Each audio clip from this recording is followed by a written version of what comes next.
Hey everyone, you're listening to the official podcast of 4playernetwork.com. Check us out at that address for everything you need to know about our community, monthly giveaways, and nightly live streams. You can even support us on Patreon at patreon.com/4player.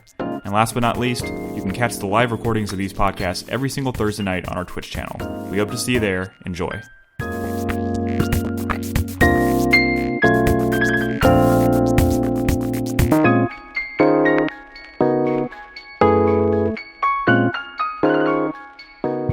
Welcome to 4Player Podcast. My name is Nick Henderson, and this is episode 637, I think. And it's what? Oh, never mind. Screwed it. What fucking day is this? I don't even know. Is it April or May yet? April 9th. It's April 9th. 2020. Thank you. Day 23 of the lockdown. I'm. Is it today? Hey, I'm David. pretty sure we're right about a month time. Did David just disappear? We're like, welcome to the show, and David like walks away.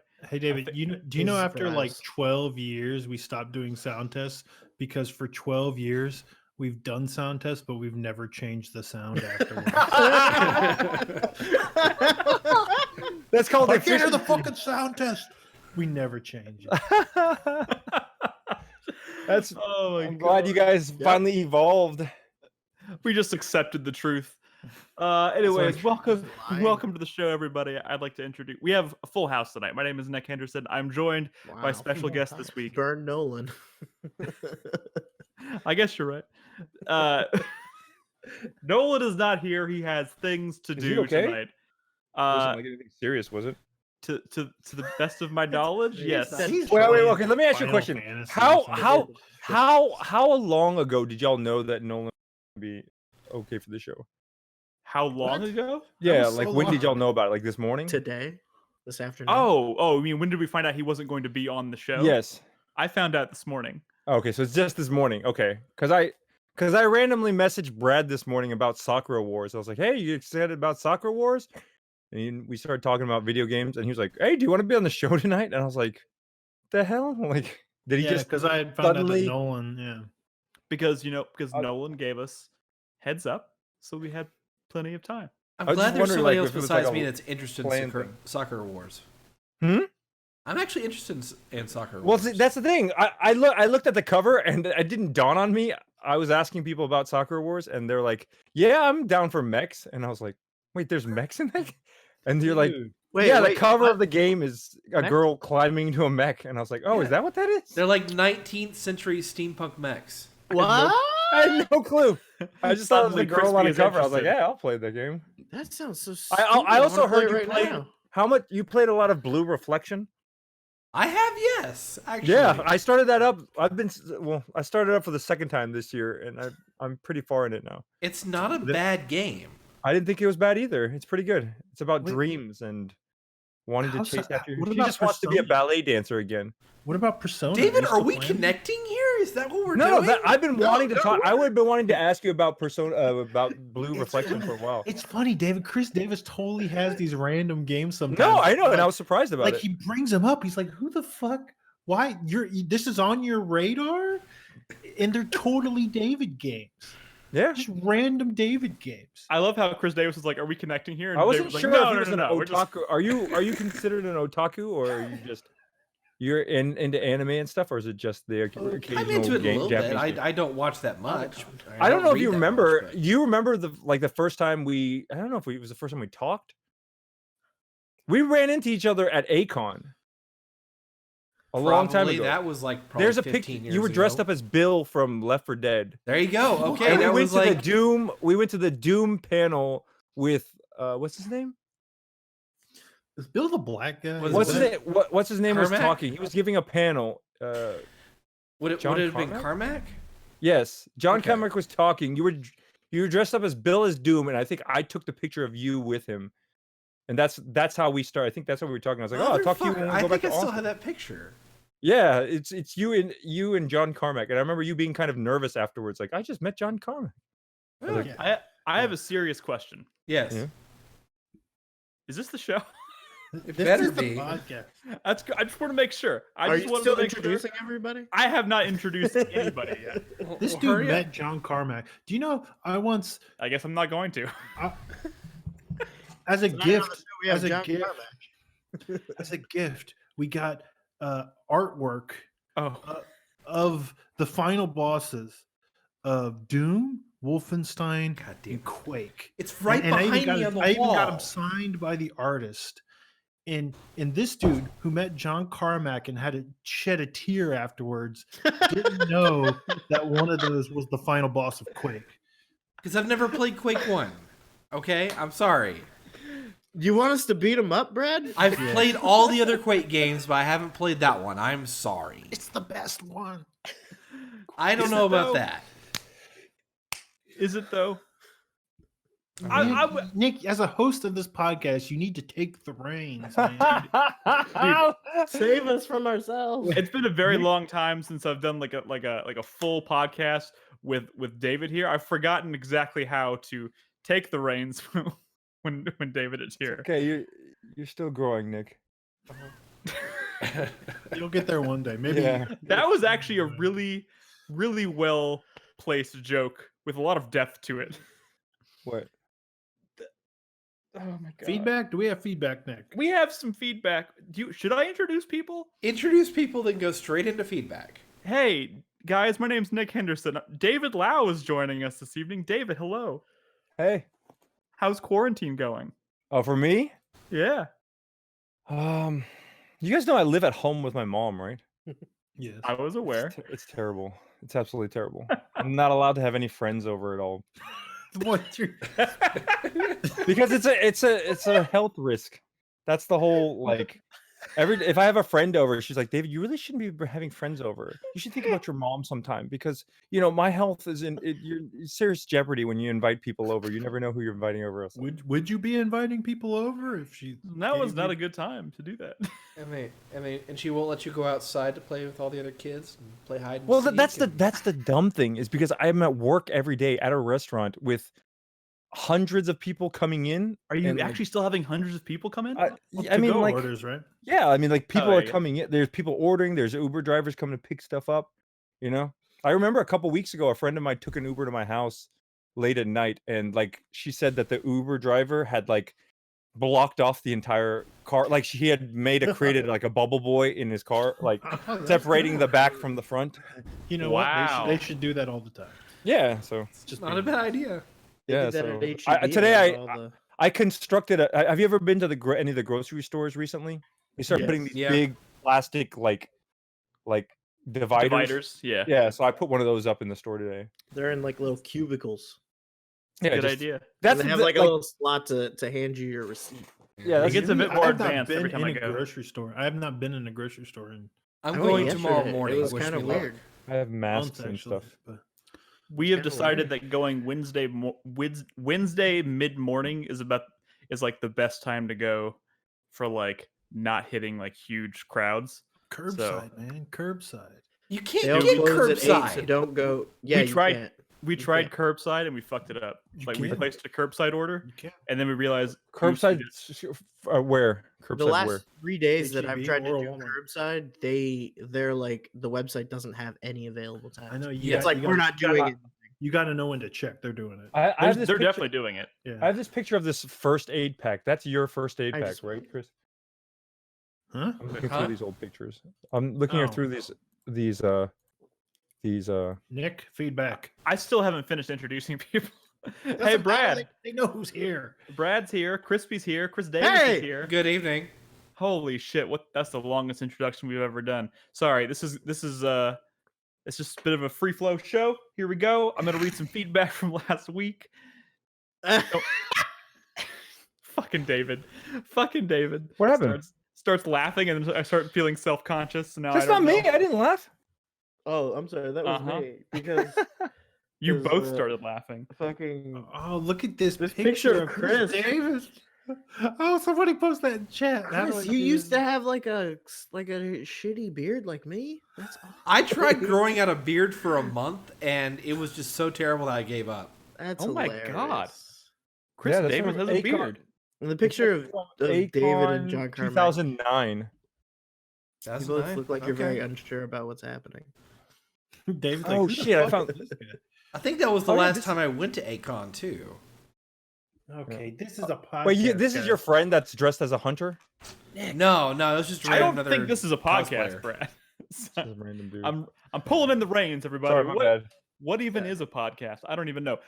I'm gonna read some feedback from our last episode because that's what we do here. When Oh, we're I thought starting you a were saying podcast. there's feedback, like you needed to do a mic test. No. Sorry, David. It's been a while since you've been on the show.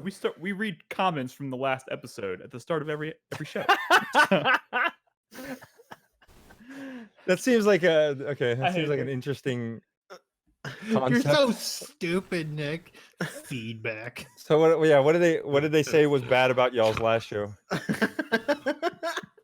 It's usually people pissed off about something I said. This was a mistake. people filleting Nick So about so being so. so this was about Brad being a big baby and being Yeah, upset pretty about much. Half-Life. Pretty much. No, actually, nobody commented on Brad's refusal to talk about Half-Life. That was the last show, right? That was last week. Yes. Half-Life classism. Yeah. Nick, did you play Half-Life? You have I it, did. right? You This had the is money not- for it. Nick, read the feedback. Just start reading. Oh, Equack. Equack has our first comment. He says, regarding stock sound effects in video games, in Scourge of Armagon. What the hell is Scourge of Armagon? It's an expansion pack of this is really what a coincidence. Quake It's 1. it's expansion pack of Return to Krondor. Just go. In Scourge of Armagon, an expansion pack for Quake 1, there is an enemy called a gremlin that uses the same sound effect as the mimics from Dark Souls. Just a fun fact, I suppose. And Okay. Slopdog said, he's imploring me to watch Barry, because I said once again that I have not watched that show. He says, damn good show. It made me realize my love for Bill Hader, a national treasure. Also interested in y'all's updated impressions on Tiger King, if y'all have watched any of I if any of know. y'all have watched it. No. I've been synced it all. Robin binge watched the whole thing, and I caught bits and pieces of it, and I cringed out of the room when I did. I don't need to watch that garbage shit. No. No, it's good. You'll learn a lot. You guys are a bunch of It's TV interesting. guys, huh? No. TV guys? Yeah, I remember Nick was always into your little, I'm sorry, what? Killer of the Week show. We recently gave him shit for watching Smallville again. If you want to be caught up. That's on right. I it. think you remember. How is Smallville? Huh? Are you okay supporting Smallville? Oh, because of what's her face, Allison Mack. Does she give royalties? Oh still? my god. I fucking hope not. Oh, Nick, I've got something for you actually because God. my parents are like cleaning out their house, right? And they found a bunch of my stuff in a closet somewhere, and it was all these books, and they were laying them out and taking pictures of them and sending to me like, which ones do you want to keep? What do you want us to throw away? One of them is a program from MegaCon in Florida from like the early 2000s because I went there, and on the front of the cover is fucking Clark Kent and that girl. Tom Welling and Allison Mack. and it's signed by both of them. So No! if No! you want it. Oh God. Can I? Is it? Are they signed in such a way that I could maybe cut Well, one of them out? But is it bad though? I mean, because she wasn't into that stuff back then, right? Okay, She just first of became all, a terrible person, For people No, who I are mean, listening it's who like are she not got, like, brainwashed. True crime memorabilia now. Yeah, man. Like, man, if you had, who's your favorite killers, Nick? Who's your favorite killer? Who's your favorite sex slave, Crispy? I Okay. forgot how You're right. It's David is pretty David. terrible. I love you to death. You're like a train, like a freight train that barrels through this podcast. I Our don't even know next what's piece of happening right feedback now. is from Somebody said that to me recently. David, I love you to death, but, and then I can't remember what they said afterwards. But I'm going to kill you. No, that was all the feedback. I tried to get through it as quickly as possible. That's not much feedback. That's it? No, there yeah, was there one more wasn't a ton piece. last week. Refresh the page. Oh, are you serious? Yes. You know what we've come to realize is less people are watching our stream because people would just watch it when they're bored at work or they're driving or whatever, right? And now that everyone's like at home, Oh they're yeah, I get you. playing video Yeah. games and We're shit. competing Yeah. with everything. Yeah. The metal button has our last bit of feedback. This is from 17 minutes ago. I cannot tell you how much I would rue the day if ever 4PP closes the door and let us never speak of it again. Let us never speak of it again. Every week I have a day where I'm listening to buddies sitting on the couch talking about video games. You don't have sponsors or ads. You're directly supported by the community. You have engaged an audience for over a decade and remained dedicated with no hiccups in between. If your Game of the Year videos come out a year late, I think the community would agree. We'll fucking wait. All of you keep doing what you do because there's nothing else like it. Boom.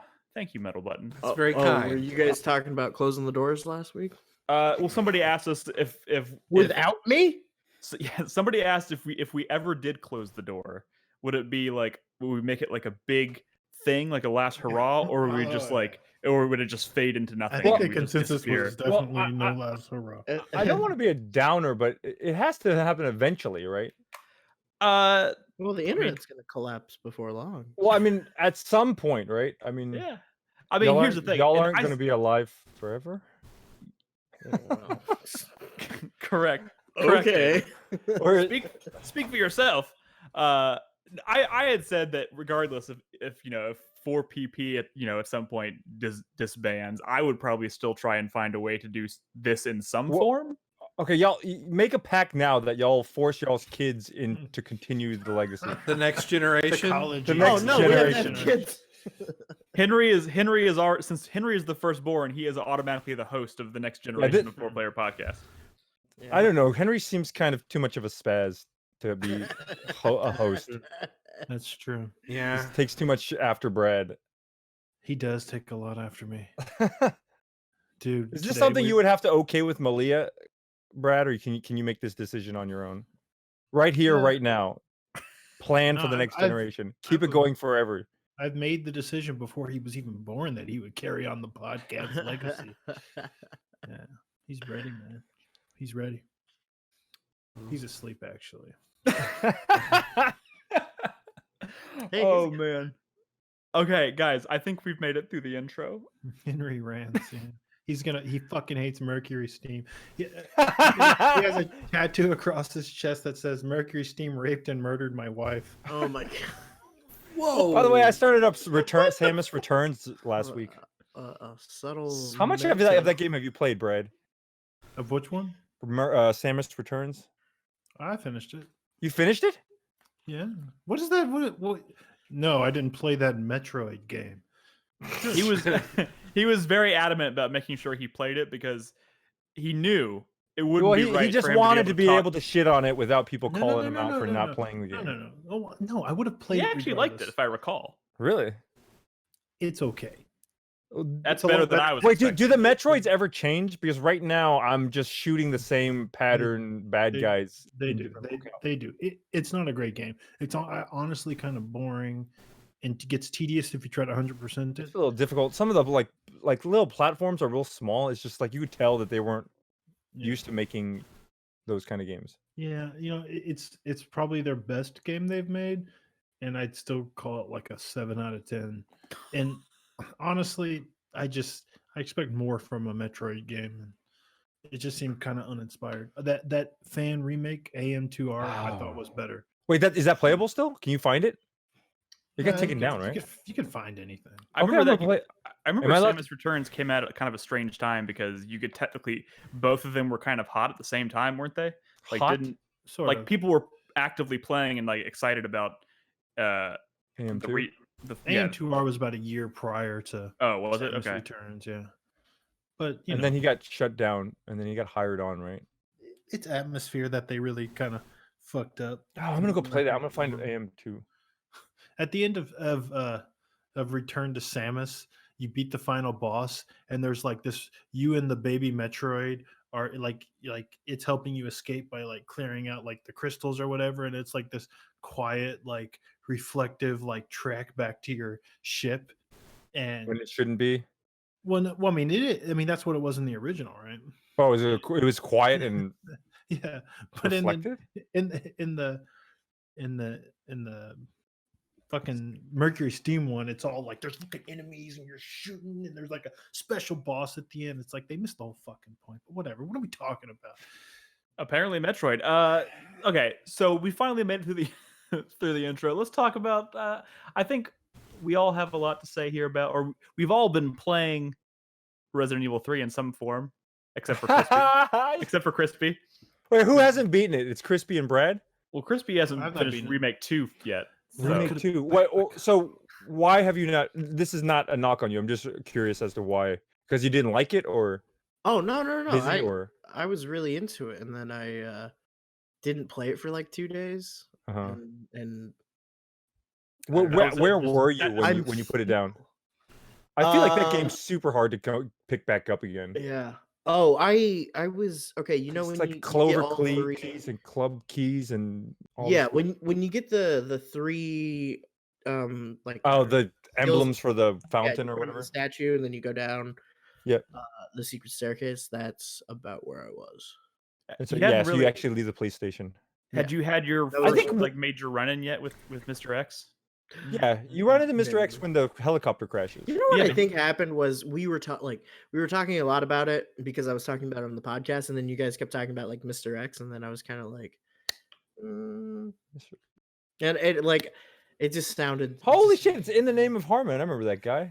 Do you That's a remember- Killer 7 reference, right? Yeah, he loves Killer 7. You know, I need to go play Killer 7. I've been wanting to play that again.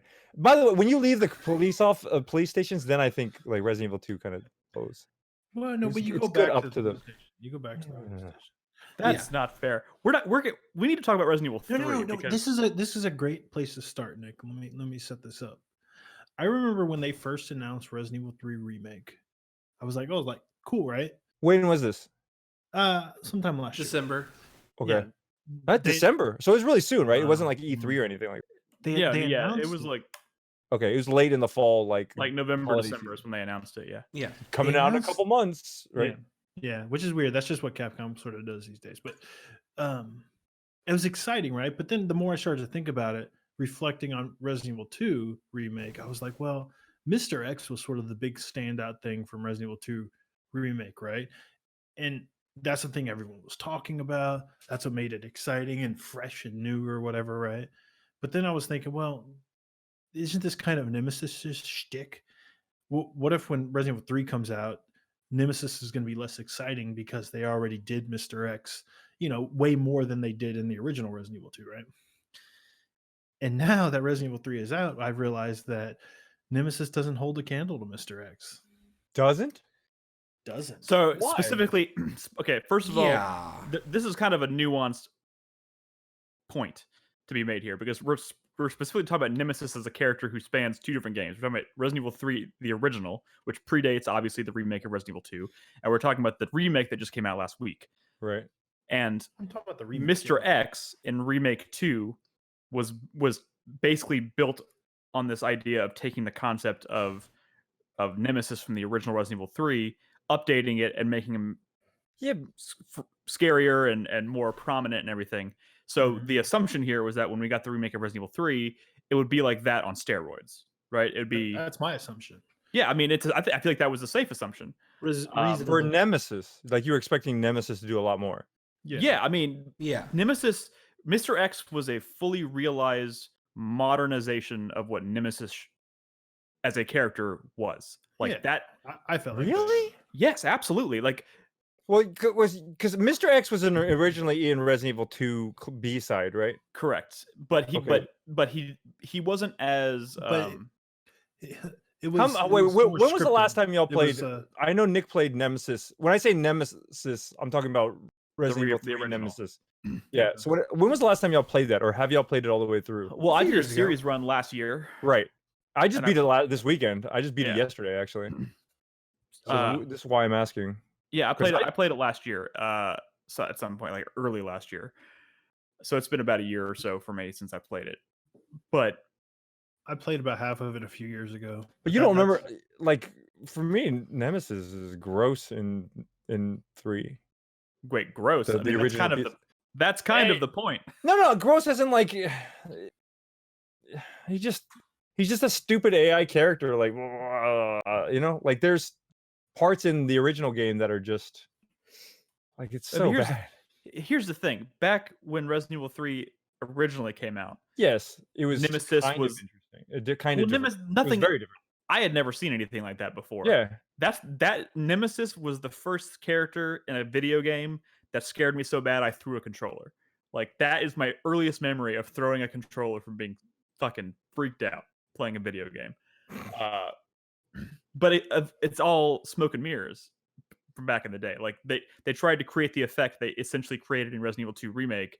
okay. But Yeah. Okay, but in that's a a good very point. Then. different way. So what about Resident Evil 2 remake makes you feel that it's like imagining or a full on imagining? Because I saw all the little strings of like me walking around and Mr. X just like walking after me.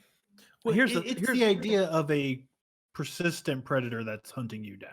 And he creates the sense of being persistent because you get the sense through whether it's through trickery or whether it's just programming and whatnot, but like you get the sense that he's always there even if you can't see him because you can hear his footsteps.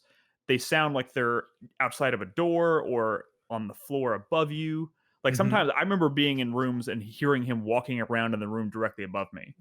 Right. And like that was insane. Like I have never experienced that. And you can kind of like if you just stop and listen, you can like hear where he's walking around and you can like almost pinpoint the moment he's about to crash through the door into the room that you're standing in. Yeah, but you don't see like the barriers because this happened to me. I remember this happened to me when I played Dead Space. Because there's certain barriers that the bad guys won't chase you past. Yeah. And in this, you can see it very clearly in Resident Evil 3 too, that there's certain things where everyone's chasing you, and as soon as you cross this threshold, they all just back off and go into their AI again. And like with Mr. X, I remember just being like, okay, this room he can't go into, so I just gotta always come back to this room. And it doesn't make sense in real world terms of like why would he not follow you into this Look, well it's not perfect execution, but it did feel like an evolution of I think what they were trying to do, or maybe what they would have wanted to do with Mr. X and Nemesis back in the 90s. I feel like I expected Nemesis in the remake of 3 to be an evolution of what Mr. X was in Resident Evil 2 remake last year. Well, what could have they done differently? Sorry, not to cut you off. Real quick, because you mentioned about like rooms that he couldn't go into and stuff, and that is very specifically born. First of all, there's not very many rooms he can't go into. The ones that he can't are obviously very specifically save rooms, and and then any room in which one stairs room where like whatever it is. The gear. Basically, any room that has a puzzle that you wouldn't really be able to solve with him chasing you. Yeah.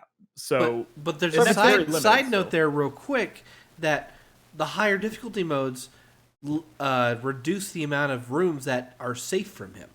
Oh, really? So you play on Nightmare mode, for example, and it specifically says there are less rooms you are safe from Nemesis. Oh, but like puzzle rooms are always safe, right? Wait, are you talking about Mr. X or Nemesis? Nemesis. Okay, sorry. Let's take a step back because we're talking about 4 different Resident Evil games and it's getting confusing. Okay, so real quick, and Gigamir in chat has a good point. I think he kind of sums it up perfectly. Is that it's the circular design of the police station in Resident Evil 2 that makes Mr. X work. You spend so much time in that police. That's where I completely disagree. You spend so much time in the police station.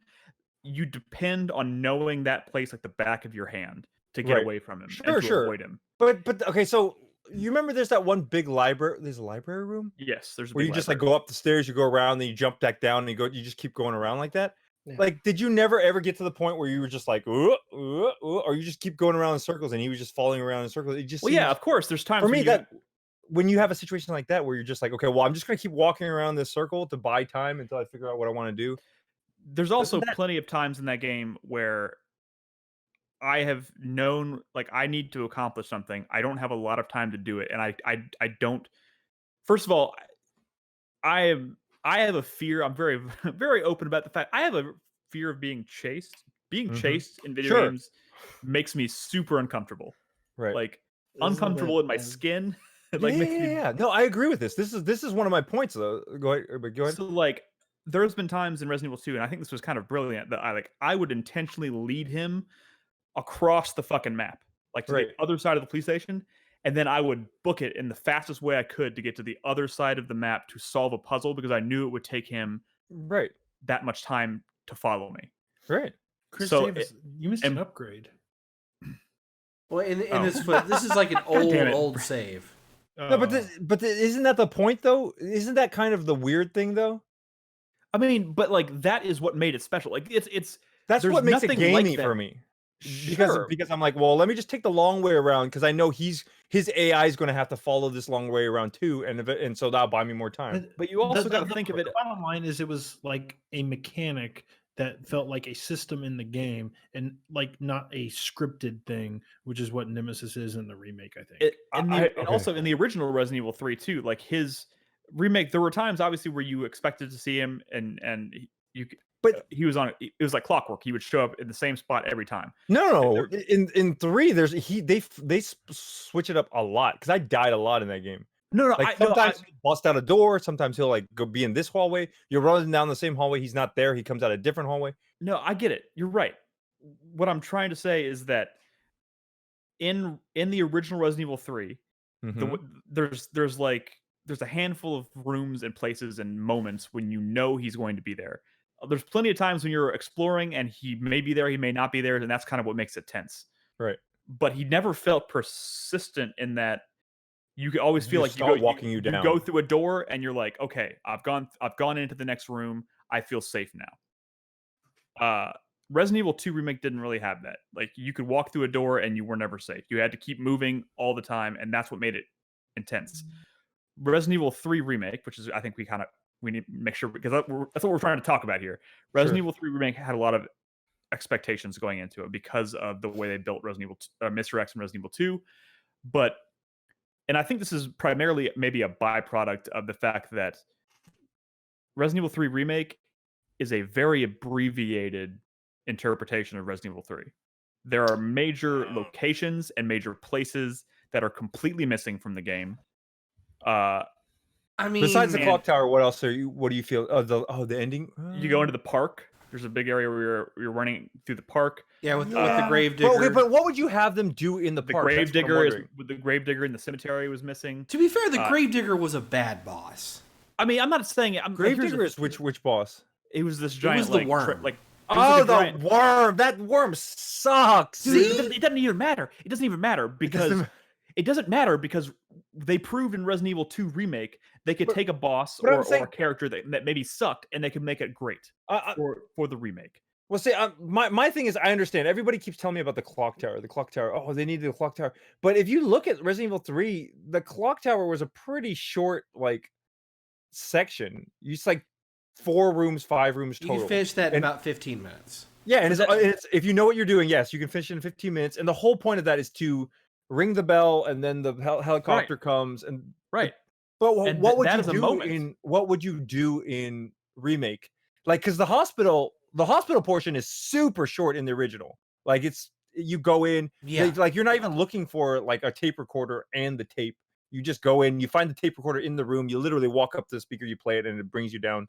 And it's weird. But in the remake, it actually feels like a hospital. Yes. You're right. In the remake, that part's awesome. It is awesome. But that doesn't excuse the fact that they completely first. Okay, I just don't know how they would have fleshed out the clock tower. The clock tower is kind of in it, right? Clock tower is like kind of, you get there, you fight Nemesis in his little roundabout donut boss battle. Yeah, but you're also solving puzzles in the clock tower. There is a puzzle you have to solve in the clock tower. My biggest gripe with this game, and I'm speaking, I want to make sure I'm clear. I'm speaking as someone who played Resident Evil 3 this past week. It took me about 7.5 hours. I don't feel particularly like some people are saying they feel robbed because it's so short. I don't really feel that way. I enjoyed the game. I enjoyed the game. I thought 2 for me, by the end of 2, I was like, okay, I just want this to be over. See, I didn't feel that way. I loved 2. I think 2 has a good chance of becoming one of my favorite Resident Evils ever made. The remake of 2, I mean. But 3 makes a lot of weird decisions with the source material that I'm not really on board with. Well, source material is one thing. Dude, I'm talking about the fact when you get to the point. when you get to the point where the clock tower is supposed to exist in this game, right? You get to the point where you should be going into the clock tower. There should be a sequence. There should be story unfolding. There should be puzzles you're supposed to be solving in this clock tower. They literally take a moment to point your attention to the clock tower in the distance. Uh-huh. And then they don't take you there.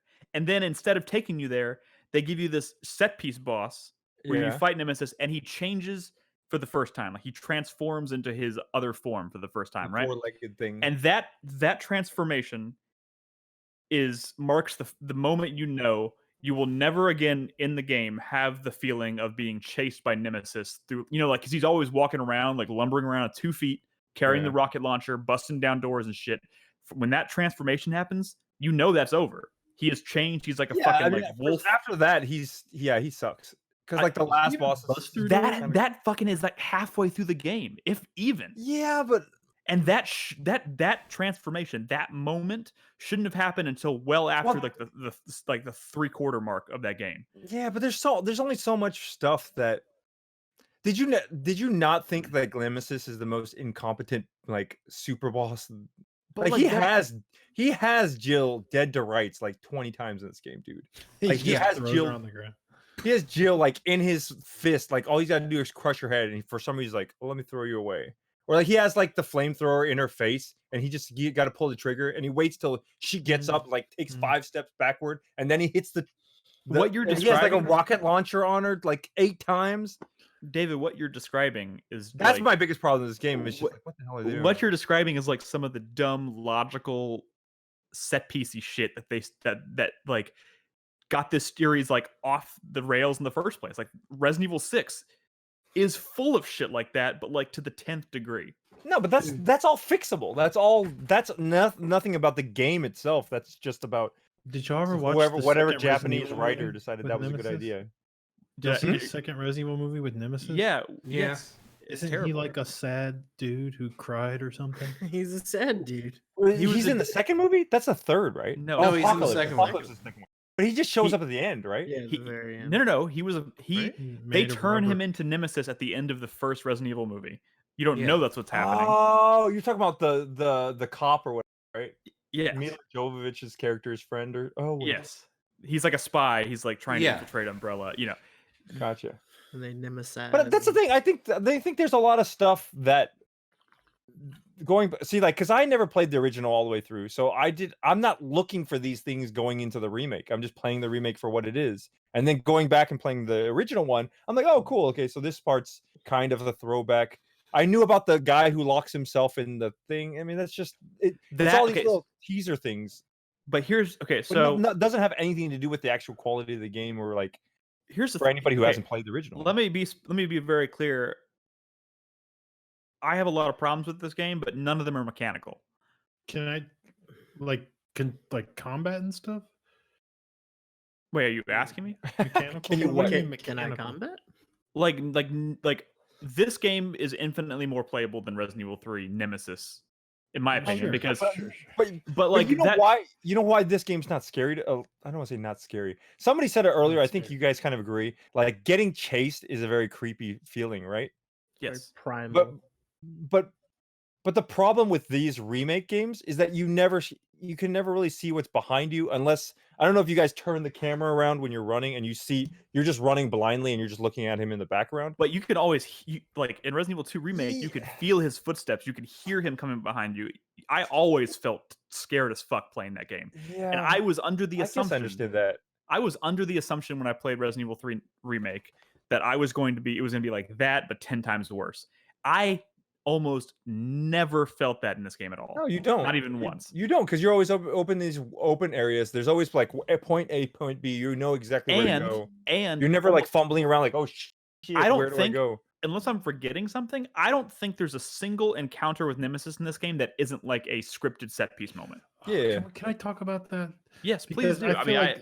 Ultimately, I've not finished this game. The furthest I've gotten was that when you finish the Carlos sequence in the police station. Yeah. Which is probably halfway. No, police station? That's coming up on the halfway, but it's not halfway. Yeah, I think when you leave the police station, that's about halfway. I found this game to be relatively low stakes. I mean, there's save points everywhere, mid chase. There's checkpoints even beyond those save points, and honestly, it just like feels kind of like a dumb linear action game. Like the sequences where you're running for Nemesis are very straightforward, and they reminded me of that helicopter chase in Hitman. It just doesn't feel right, this is classic Resident Evil. I feel like I should be exploring more. I feel like I should be like solving puzzles and stuff. And this feels like a different kind of game. My favorite moments in this game are the moments where they do slow down the pace a little bit and let me explore and like do puzzles. The first time you get into the city and it opens up a little bit, I'm like, oh, this is nice. And then Nemesis shows up and it's like, it's just action movie. Dumb action. And I had a few moments where I wanted to continue exploring that open downtown area. And I wanted to go into the toy store specifically because I know you can eventually get the lock pick that lets you go into the toy store. Oh yeah, I forgot about that. Yeah, room. I waited too long and I lost my opportunity. You can't go back. It does not tell you. So I was just like, well, I guess I'm just missing out on Same that with content. the fucking upgrades. It kind of sucks. Apparently, in Nemesis, the original, his upgrades, every time you encountered him, you could fight him and get a case drop, right? Yeah. If you missed one, I believe your next one would be the one that you missed, right? So you couldn't get all the way. You couldn't get all of them. Exactly. I mean, I do it in this footage. No, I know, but what I'm saying is I missed an upgrade in this game because I didn't even encounter. Nemesis has a little cutscene shortly where he mutates a zombie into a The thing is, I did that in the demo and I saw that in the cutscene, but when I played the final game, I just missed that trigger. Like I didn't see Nemesis. This part right here, it didn't happen for me when I played the game, so I didn't even know this encounter happened. So I didn't fight him, so I didn't get that second upgrade. And when I encountered him later in the game, I thought I was going to get that weapon upgrade, but instead I just got grenade rounds. That is an interesting. And I'm like, what the fuck? I should have got that last upgrade because this is the second time I downed him. But no, they just completely skipped the upgrade, and I didn't even get the fucking trigger. And I feel. Am I the only person who doesn't even bother fighting him? No, I didn't fight him at all. I just took off running. The only time I shot him was when you're in that little hallway corridor where you have to break the vent open. It's really easy to do it in this one, though. He is an imposing figure, and he when he is chasing me, those I will say that there's most encounters with him are scripted or set PC, but I did find those moments to be pretty exhilarating a lot of the time. I enjoyed them. For me, I was like this is so designed and scripted to where as long as I just keep running forward, I'm going to be completely fine. And they're giving you save points mid chase. That felt so low stakes to me. No, you're right. The checkpointing thing is weird. Yeah, but I don't know. I don't know what you want, Brad, because I think if they make you do long sequences, well, they do long sequences where you die and you have to do the whole things over again. I don't think you're going to like that. No. It's not that I want to do them over again. I don't want that type of existence, that sequence to exist at all in a Resident Evil game. Look, this is obviously doesn't feel like a proper classic Resident Evil game, and that's fine. My favorite Resident Evil is 4. That's like a straight up, it's a more linear action-based game, but I can hold this up in the light next to Resident Evil 4, and this shit doesn't even compare to Resident Evil 4. It doesn't have nearly the amount of variety and set pieces and action that Resident Evil 4 has, and that's not even about length. It's about level design. Resident Evil 4 is a fucking crazy ass game. It's got fucking cultists with parasites and shit, gigantic human monsters that are just destroying everything. What I'm saying is this fails as a classic Resident Evil, and it doesn't live up to action Resident Evil either. It feels like this weird middle ground that kind of feels a little bit and I've heard it described elsewhere as a really expensive DLC. I think it's a really good middle ground. I was recognizing map layouts and level design ripped right out of Resident Evil 2. Yeah. Absolutely. I've been in this room before. Straight. I know because I went back. I'm playing Resident Evil 2 Remake right now, running back through it again. It's the exact same. The kendo shop. I didn't realize that that entire shop and the outside, the level outside leading down to this parking garage, that's all straight okay, up. First of all, guys, there's one thing when talking about that has to be, I think, needs to be taken into consideration is that is what Resident Evil 3 was when when it first. Okay, hear me go out. Go ahead.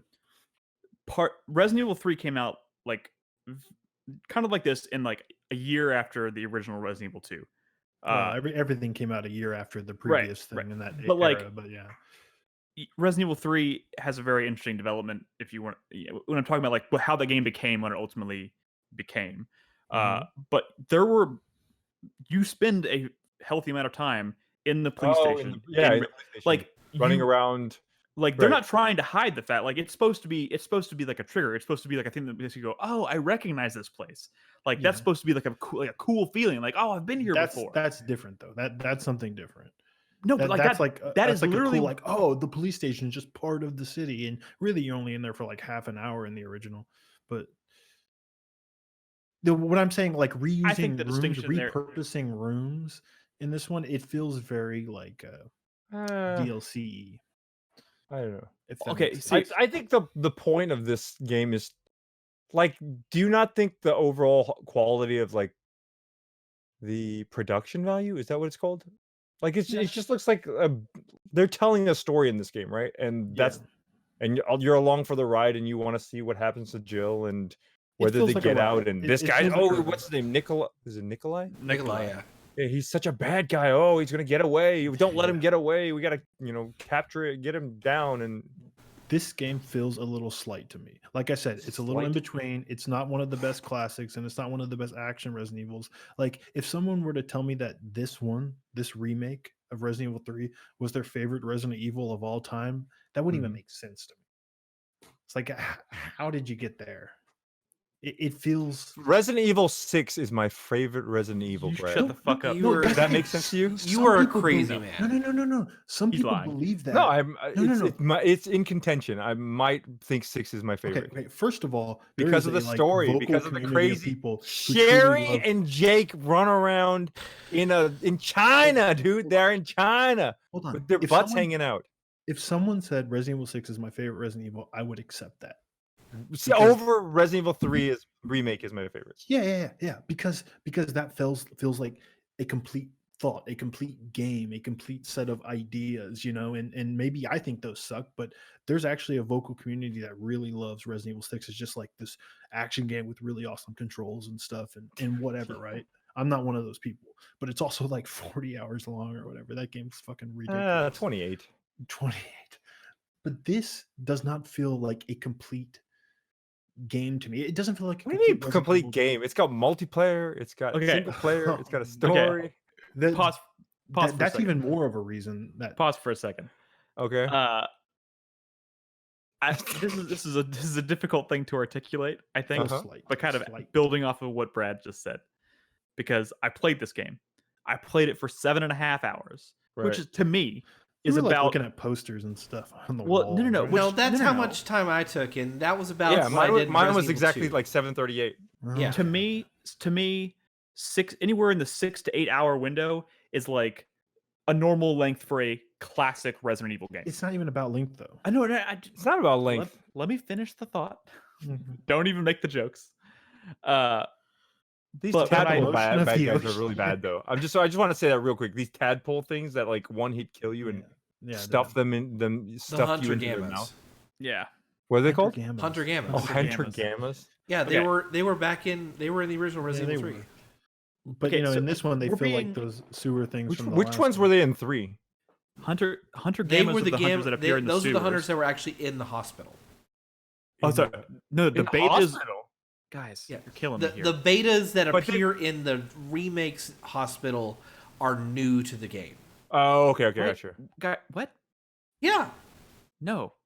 Those are just hunters. Those are the hunters from Resident Evil, the original game. But they weren't in the. Oh, they were in the original. Dude, the hunter betas that you appear in the hospital. This is getting real nerdy and shit. Yeah. So if you think back to Resident Evil 3, the original, the hunter betas were very identifiable because they had this like bright red like growth on their head. I was like, these are not the same hunters in this remake. Right. When you shoot them in the face, this like armor breaks off of their face and they have that growth under it. It's just a redesign of the original monster. Yeah. We're getting off track here. What I was trying to say. It's your show, man. that was my fault. What I'm trying to say is I played this game for 7.5 hours, which to me feels like a very normal length for a classic Resident Evil game. Yeah. But when I think back at it, I can't figure out what the fuck took me 7.5 hours. No, because the game is good because there's a good pacing, dude. You're just constantly like, oh, let me do the next thing. Let me kill the next boss. Let me get to the next point.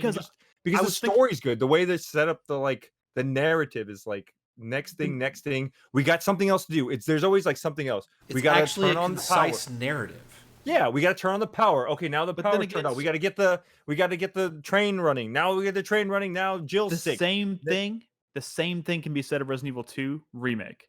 Yeah. I don't remember that. I remember like, oh, let's get out of the police station and we got to find Clover Key and Club Key and like I have no clue where. Like you can ask me now, I have no clue where any of the keys are. I have no clue where they are, what they do, who finds them. They might be sold in like a shop for all I know. I don't remember. That's fine. That makes it far more replayable. Well, not if you're playing B, because then B totally screws you up, and I can't remember. I couldn't remember any. I kept looking for it where it was an A. How do you think this compares to Resident Evil 5? Resident Evil 5? Which is a straight action Resident Evil. That's also a game of co-op and a shit ton of quick time events and. Well, that aside, level design, pacing, progression. There is a lot to unpack here. Name me one story point in Resident Evil 5 that you're like, what are you doing story wise? Don't ask me about the story. Like, oh, let's get on this hovercraft. What are we doing for the hovercraft for? Dude, you remember that part was awesome. Like Saddam's oil field or something? I mean, Saddam's oil field. That's what I'm saying. You don't remember anything from 5. No, you're in a Mayan like temple, right? I love that shit. It's weird. Adjusting the fire beams. What is that like? Dude, why were you in that temple? Dude, but Resident Evil 4 and 5 are very good games, but for very different reasons. Yeah. There's a lot to unpack here with Resident Evil 3.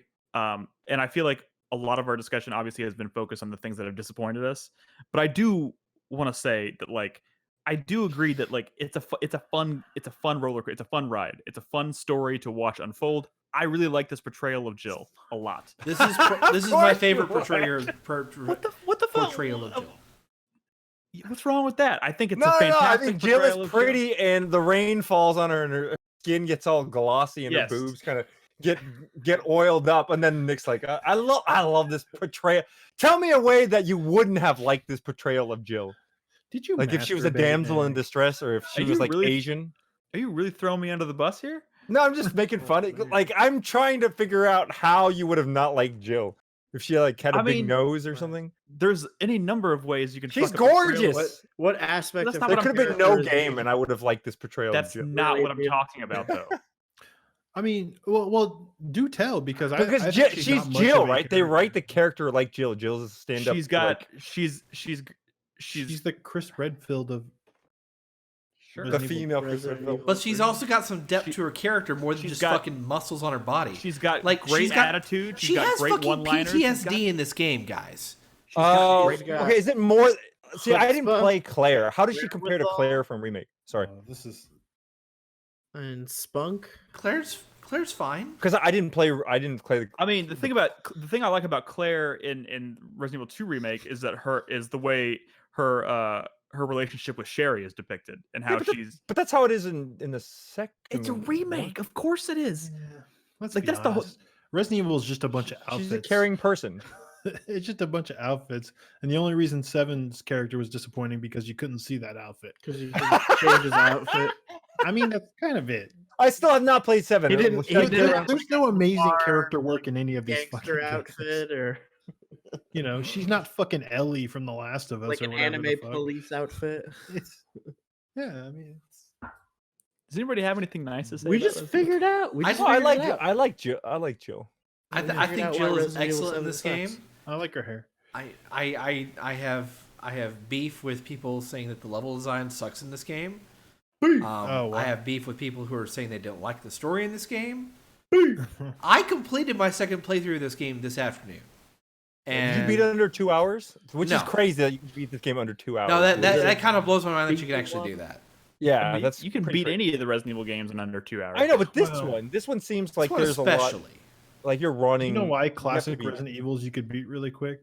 because there's puzzles and exploration, and you know where all that stuff is, Right. and that's why you can beat them. And you're not like having to run Action back and game. put your You stuff being able back to beat it into in 2 hours is like kind of telling.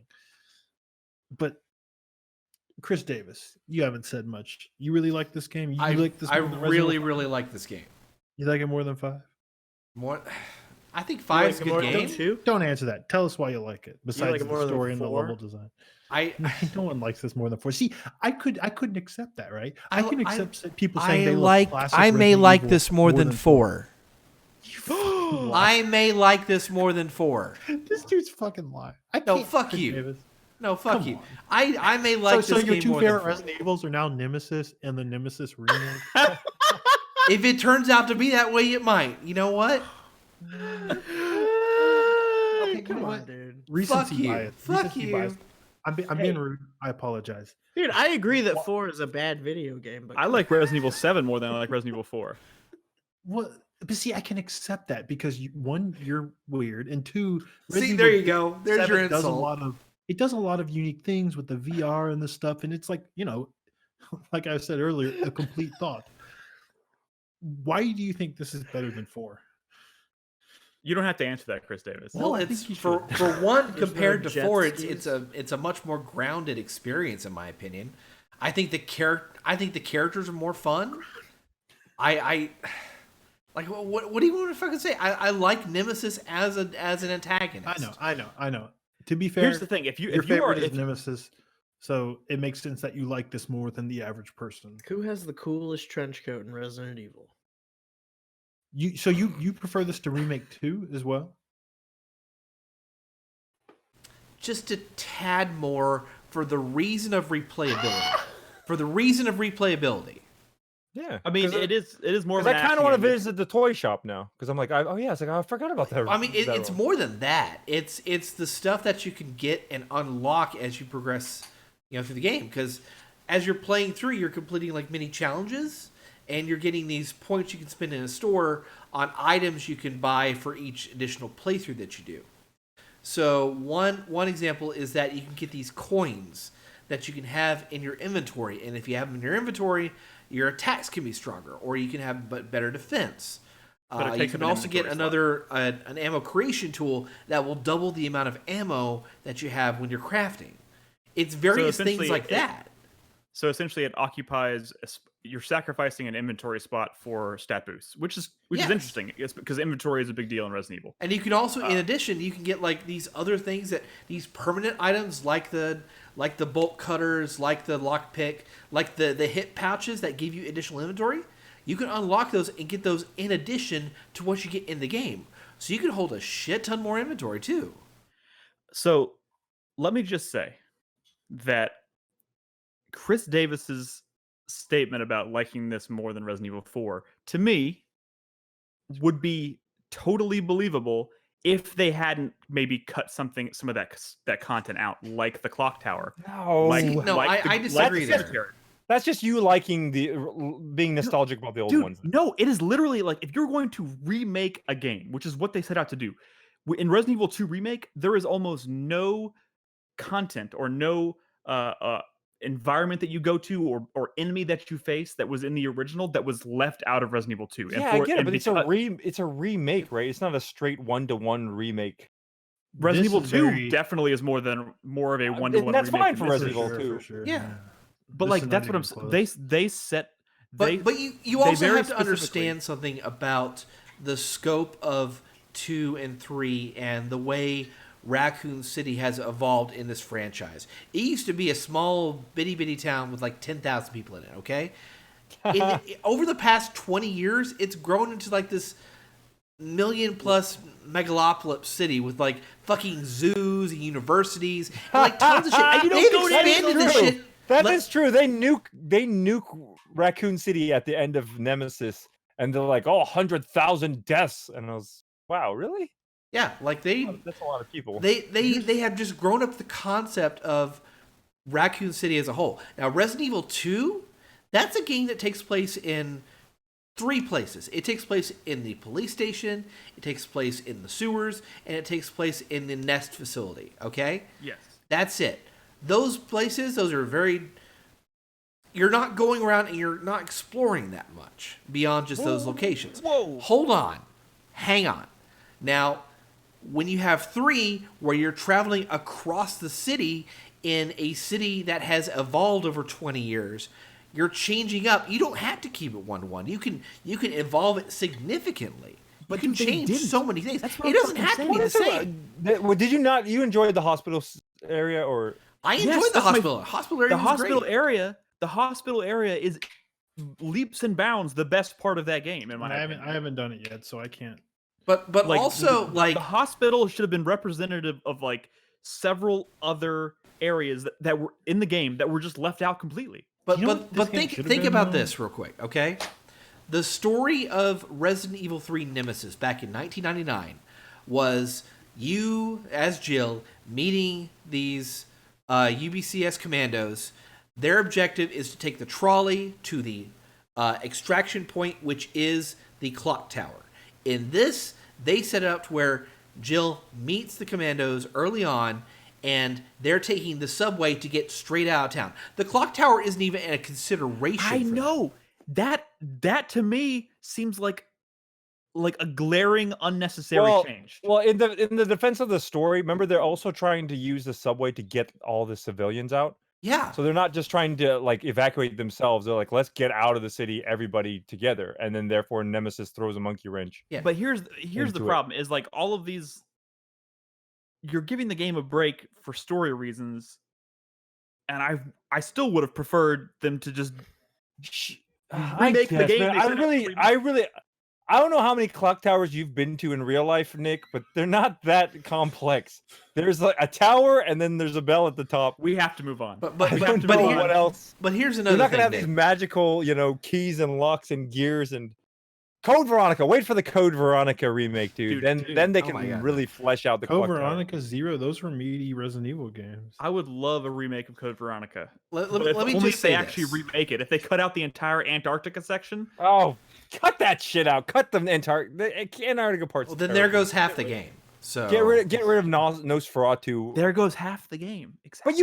But the thing about Code Veronica, my biggest gripe when I played Code Veronica a couple years ago is that they're punk-ass reusing the same Billy, maps, or not Billy yet.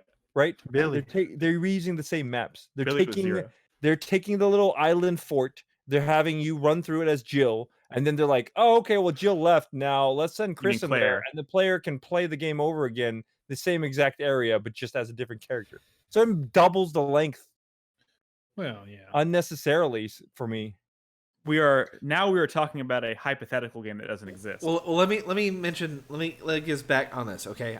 we need to move on though. Seriously, we've been talking about this game for a long time. I know. Fuck it, dude. Come on, let's just keep. Let me talking make about my Resident Evil, point Resident Evil, because dude. this game I have been so excited for, and I'm so glad I got to play it. Of course. In comparison to the original 1999 game, A to B from start of the game to the clock tower, everything made sense. But after that, they kind of didn't know what they wanted to do with the rest of the fucking story. So You're they talking just about kind of, after Nemesis. the hospital, you just you kind of just stumble into this other umbrella disposal facility, okay? Right. In this, once you go to the Which is also hospital, not in this there's game. a narrative hook that takes you from B to the next point to the end of the game. It makes sense. It kind of is in this game though, right? It's the whole disposable acid disposing place, right? But it's so much better.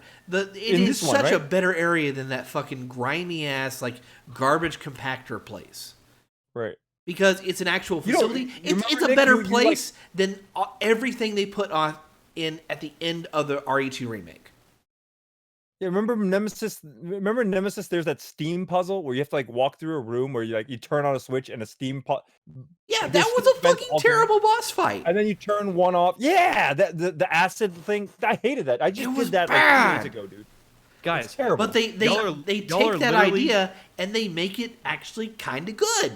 Yeah, and then they had the part where it's remember there's that supercharger cannon that just automatically shoots off every 20 seconds for some reason, Yeah, and you run around in a circle and you get Nemesis. you try to chase lead you them for into some it. reason. Yeah, yes, it's I remember. it's not I a still good think I boss would- fight.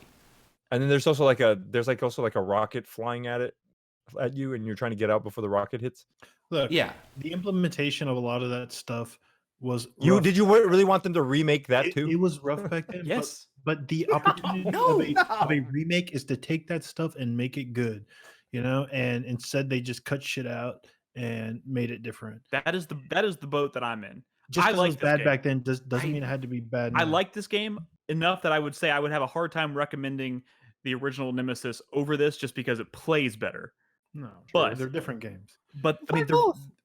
That's the whole sure, point. Of course, Play them both. I would of course.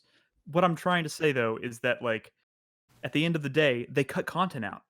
They cut content out, and it was completely unnecessary. But They didn't cut that much content out. So Dude, so they cut so theoretically, much then, content out of that so, okay, game. so theoretically, Nick, if they had put those in to the maximum the way you envision them, then all of a sudden this game's great and perfect. Well, Or is the glaring faults of the Nemesis not chasing you correctly? Is that a bigger issue? I think this game would have felt more substantial. Nemesis, the implementation of Nemesis itself would have felt more in line with what it was supposed to be if they had not cut out significant portions of this game.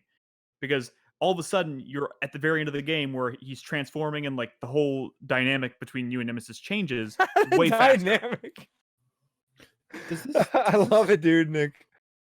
I love your write a love letter to Nemesis. Dude, how is this being turned into me being like, No, I love it because I just don't see the infatuation with Nemesis. For me, I'm like, good riddance. He's dead. He was gone. They should have got rid of him earlier. the reason people were excited for this game was because of Nemesis and the potential that he had after playing Resident Evil 2 Remake. Yes. In my opinion, they botched that completely. I mean, I agree with Nick on that one, on that aspect. I couldn't take. I Nemesis couldn't was take in another Untitled. 3-4 hours of him chasing around half. At this point, we've been talking about this game longer than the actual game. I think We- it brings the audience into submission. Oh my That's fucking great God. though, right? This is what they come You for. become what you hate, Nick. in depth. Wait. Analysis of the. So is Resident Evil 2 remake better or Resident Evil 3 remake? Fuck. Well, 2 remake. Obviously. Resident Evil 2 Remake, bro. Okay, so Resident Evil. Finish that fucking I game. don't know. Christy. The thing about it is, wait. Let me ask you. And where does Resident Evil In 5 th- fit in into all three- this? 5 is underrated. In 3, in 5 Resident is Evil 3, properly rated. In 3, do you go around just blasting everybody, or do you try to conserve ammo? I mean, the idea is that you're supposed to conserve I try ammo. to conserve ammo until I have so much ammo I don't know what to do with it anymore, and I just start. But there's parts in 3 where you're just like, okay, I just got a bunch of ammo and blow all these guys away. Yeah. You're and also that's forgetting not- about the ambient AI that's in this game that will change item drops placements based on your progress. How well In you're doing Remake. what your inventory is. There is that in a remake. Yeah. Okay, yeah, but because There's in that in Resident 2, Evil 4. I mean, it's what I can't stand about remake 2 is that eventually gets to a point where I'm just kneecapping everybody and running by. That is how. No, We need to move on. We need to move on. no, Dude, I don't want to play. I don't want to Next play a one. Resident Evil game where like I'm gaming the system by just. Well, then shooting we people are. in the Then foot. we definitely have different opinions as to what Resident Evil should be, because conserving ammo and doing everything in your power. Conserving to ammo is save one ammo, thing. When it's like, hey, I got a bunch of zombies running at me. I got to make a quick second decision. Do I fight or flight? Like, I don't have the ammo to handle all these guys. But when it's like a bunch of hallways and I'm just shooting everybody in the kneecap so I can just run by, that seems very not realistic. We have totally different views on this. next We game. need to move on. When are they going to put... Oh, wait, never mind. I was going to say.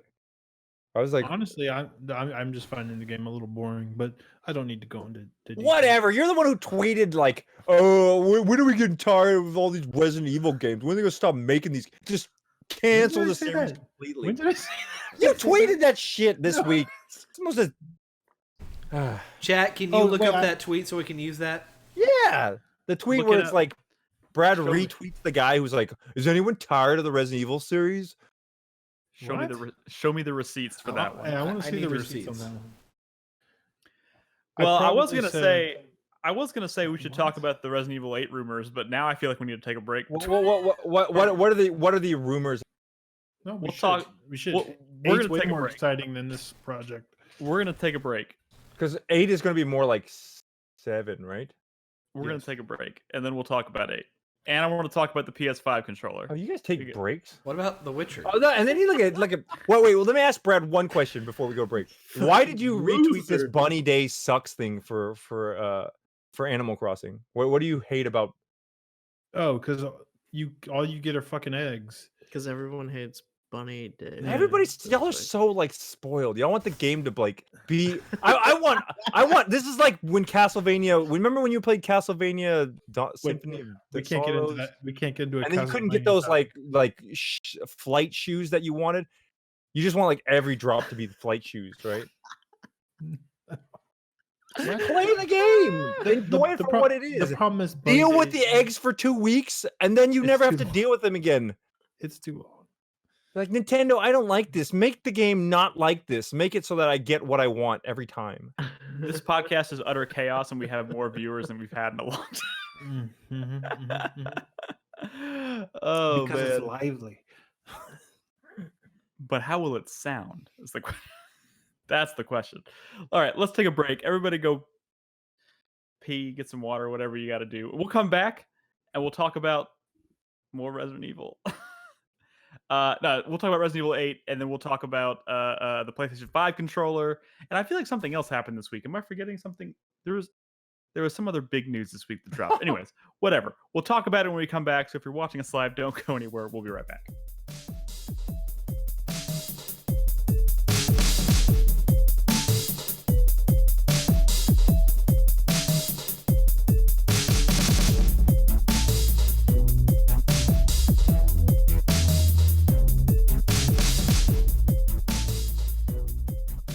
Hey, David. How's Persona? Okay, Persona 5? Royal? Wait, are we recording? we need to get started. No, this is the podcast. Yeah, dude. Hey, welcome back, David. How's Persona?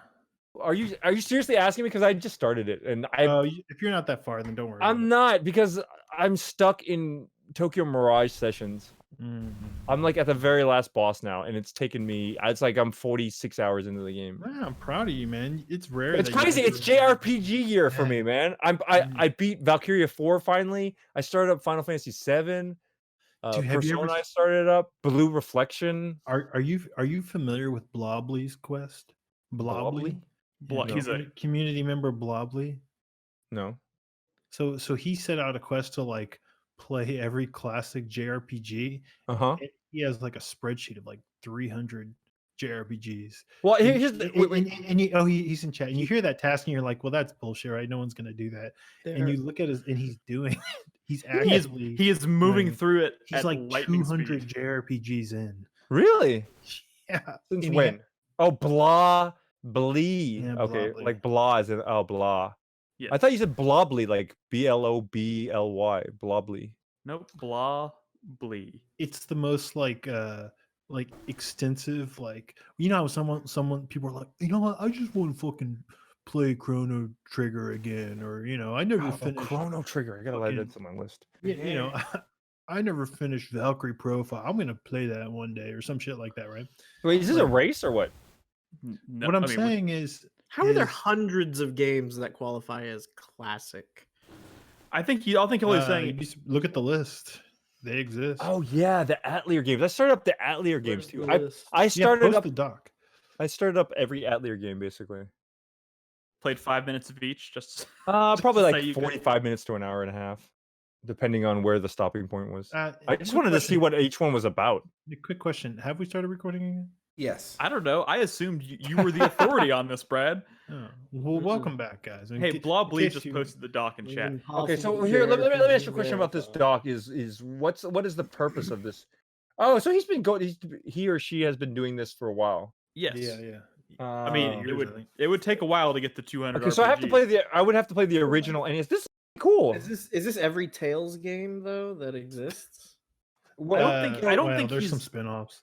I don't think he's excluding anything based on quality either. so- That's Yeah, what I'm he- saying. Like if he's just saying There's "Oh, some I Tales is a begged classic him to take series, off. So I'm gonna play. Like every what? Which one did you Tales tell him game." to take off? They can't all Lunar be Dragon that good. Song. The No, one I on think- the DS? Guys, Oh wait, but is it one or the other? Like you have to play both Lunars? No. Like the whole He has both Persona series. Lunars, but he also has Dragon Song, the DS game. I didn't Yeah, even maybe- know there were this many Rants. Star Wars Oh games. shit. He's not think using he's later, classic too. as a qualifier. He's got using Atelier classic- Ryza on here. He's using classic as a genre. Yeah, I need to see Not this a list qualifier. myself. It's insane. Wild it's insane. Arms. I'm saying I don't think Prince of the Universe could keep up with Blobbly if he tried to play a bunch of old JRPGs. Lunar Legend of. Meanwhile, on the games I've already beaten, am I allowed to cross them off if I already beat them? I guess David is. Look, every Oh, generation of Pokemon. Just for the Pokemon every- games on here, I wouldn't. Every generation of Pokemon, like, Yeah. come on. I wouldn't Is this play the these. actual show? No, start now, Nick. Go. So Wait, you know what's crazy about Tokyo Mirage Sessions? No, Brad? wait. No, this can be it. This is something. Wait. How is that? How is it Guys, that each There of has the got to dot be a hack clear games were only cut point where I 15 can start. hours? Where we're starting the recording. There's What got the- to be. This is going to be impossible to edit. Just go to news. This is crazy. You should Oh, be wait, no, doing you- this by you got to talk about franchise. You Witcher, should be doing Witcher. it by title. Like, this is Witcher, crazy. okay. I'm about to walk Hey, out of wait, this. I've I'm about to noticed. walk I've out of this noticed. fucking room. Monster noticed- Rancher. I've More noticed. No, Monster Nick, Rancher hey, games. everybody, shut up for a second. Nick. I'm a little bit confused because I don't see Octopath Traveler on this list. Oh shit. I was going to ask him about Witcher as a way to bring it back. Nick, if you're there, start talking about The Witcher. And he's gone. Quality of the subquest. Did we really just lose Nick? I don't know. I think this is all a bit too much. Wait, there were that many Sakura Wars games? I We think there was one on the Wii, right? The Wii PS2. Yeah, that was the only one. There we was a got. PS. Sakura Wars 4. Oh, you remember that? That's the one you were doing the voices, right? Yes. There's a clip of Brad doing voices to that one. Really? There's So does several that mean clips. that the one coming out this month is like Sakura Wars 6? Essentially. Hey, Blobbly, are you on Twitter? Can I tweet you? Blobbly, you're crazy. Nick, come back. Nick. Wow, I didn't know there were that many Battle Network games. Yeah, there are a fuck ton of Battle Network games. It's Hey. like 3 different versions for every color. Battle Network 5 is like, Hey, and then there's the Dave, Crystallis shut ones, up, right? Shut up. Dave, I may not post this podcast. Oh, come I'm not even on, fucking Nick. kidding. This is a train wreck. I don't know how I'm going to edit this. Resident, you don't have to. Oh, we haven't started the podcast yet. Nothing to edit. We're just Resident Evil was a starting. big topic. Yeah. Hey, just Nick, come back from welcome back, guys. Nick, I heard you're playing Witcher 3 Blood and Wine for the first time. Blood it's great. and Wine. Blood and Wine. That's the second expansion for The Witcher 3. I have chosen not to play it until I really need like a pick me up. You know, does that make sense? You're Like, saving it for a rainy day? I'm saving it for a rainy day, very specifically, actually. That's Hey, there's footage rolling, interesting. Nick. Tell us about this expansion.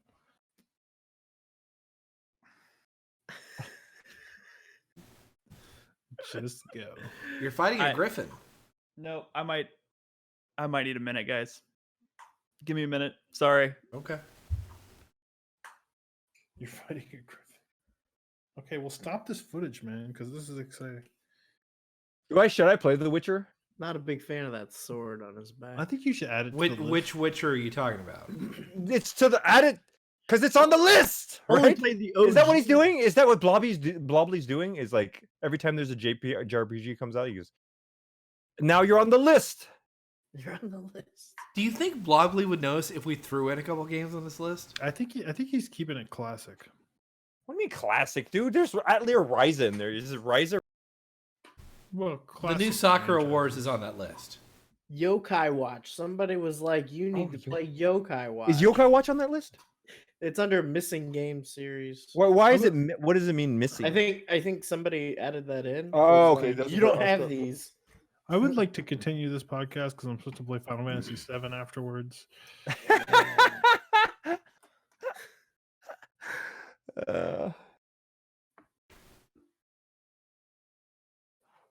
Nick, Nick. we It's love wait, is this you. my fault? Why is everyone talking like it's my fault? Like I think I it's just more- I feel like we're it's just harder talking to about games. control- I enjoy talking it's to you harder guys to about control a games. room We remotely, got I think. in-depth Resident Evil conversation. He's having a hard time with the fact that he can't just reach over and slap us. Yeah, that's true. Usually y'all do it in the same room.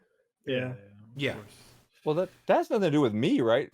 Oh, This is- because I'm Chinese, so the coronavirus already automatically falls on me. Jesus Christ. I mean, you said it. Oh well, Nick has to I come can back and say it 'cause I'm respond to Chinese. that, right? If he lets that go, then it's definitely true. Oh my God. I think we just all need to relax. Dude, I'm so relaxed. Right There's some interesting news topics I Dude. would like to talk about. Dude, Crispy, you remember when I talked about Kid Icarus Uprising for the 3DS? Vaguely. wanted to play that. Yeah. Yeah, It's been a man, while. I still haven't beaten that game. Really? I saw it sitting on my Stories are really good. on my shelf Oh. the other day, and I was like, What? Why did you stop? Was it just? because remember the controls? You have like 2 analog sticks, but you don't actually use the 2 That was the analog one sticks. when the fucking like the second Right. analog stick Circle came out, Pad and then Pro. everyone was like scrambling to get one. But then they Yes. got it, and they're like, "This doesn't do what I It thought doesn't- it would." Yes, exactly. And so I have no way. Like that's a game they need to like remaster or whatever and put it on the Switch or something because Oh my god! I can't right? play that game, and I Because I the don't even Switch know is how to go just back what and because it's people not fuck with. it's not an easy game either. It's like a pretty difficult shooter, Hmm. and Do you at this think, point I haven't played it in like what 6 years, so I wouldn't even know how to like. Because I just started over again. I've always wanted to play it. I mean, that game's not that long, is it? People say that like the production values and like the story and characters and stuff are all like really good in that game. Yeah, I think so too. That What's his it name? was, What- it was overshadowed by the fact that Sakurai? the controls were really awkward. That was a launch title, wasn't it? Or launch window? For 3DS, Yeah. Right. I might have That was been because early, I think wasn't it? I feel like it was like the selling point is right. It's like Kid Icarus That is was- back. You that guys was have when they were wanted him pushing back early, all yeah. this All time. right, everybody, shut up, please. Let's do this.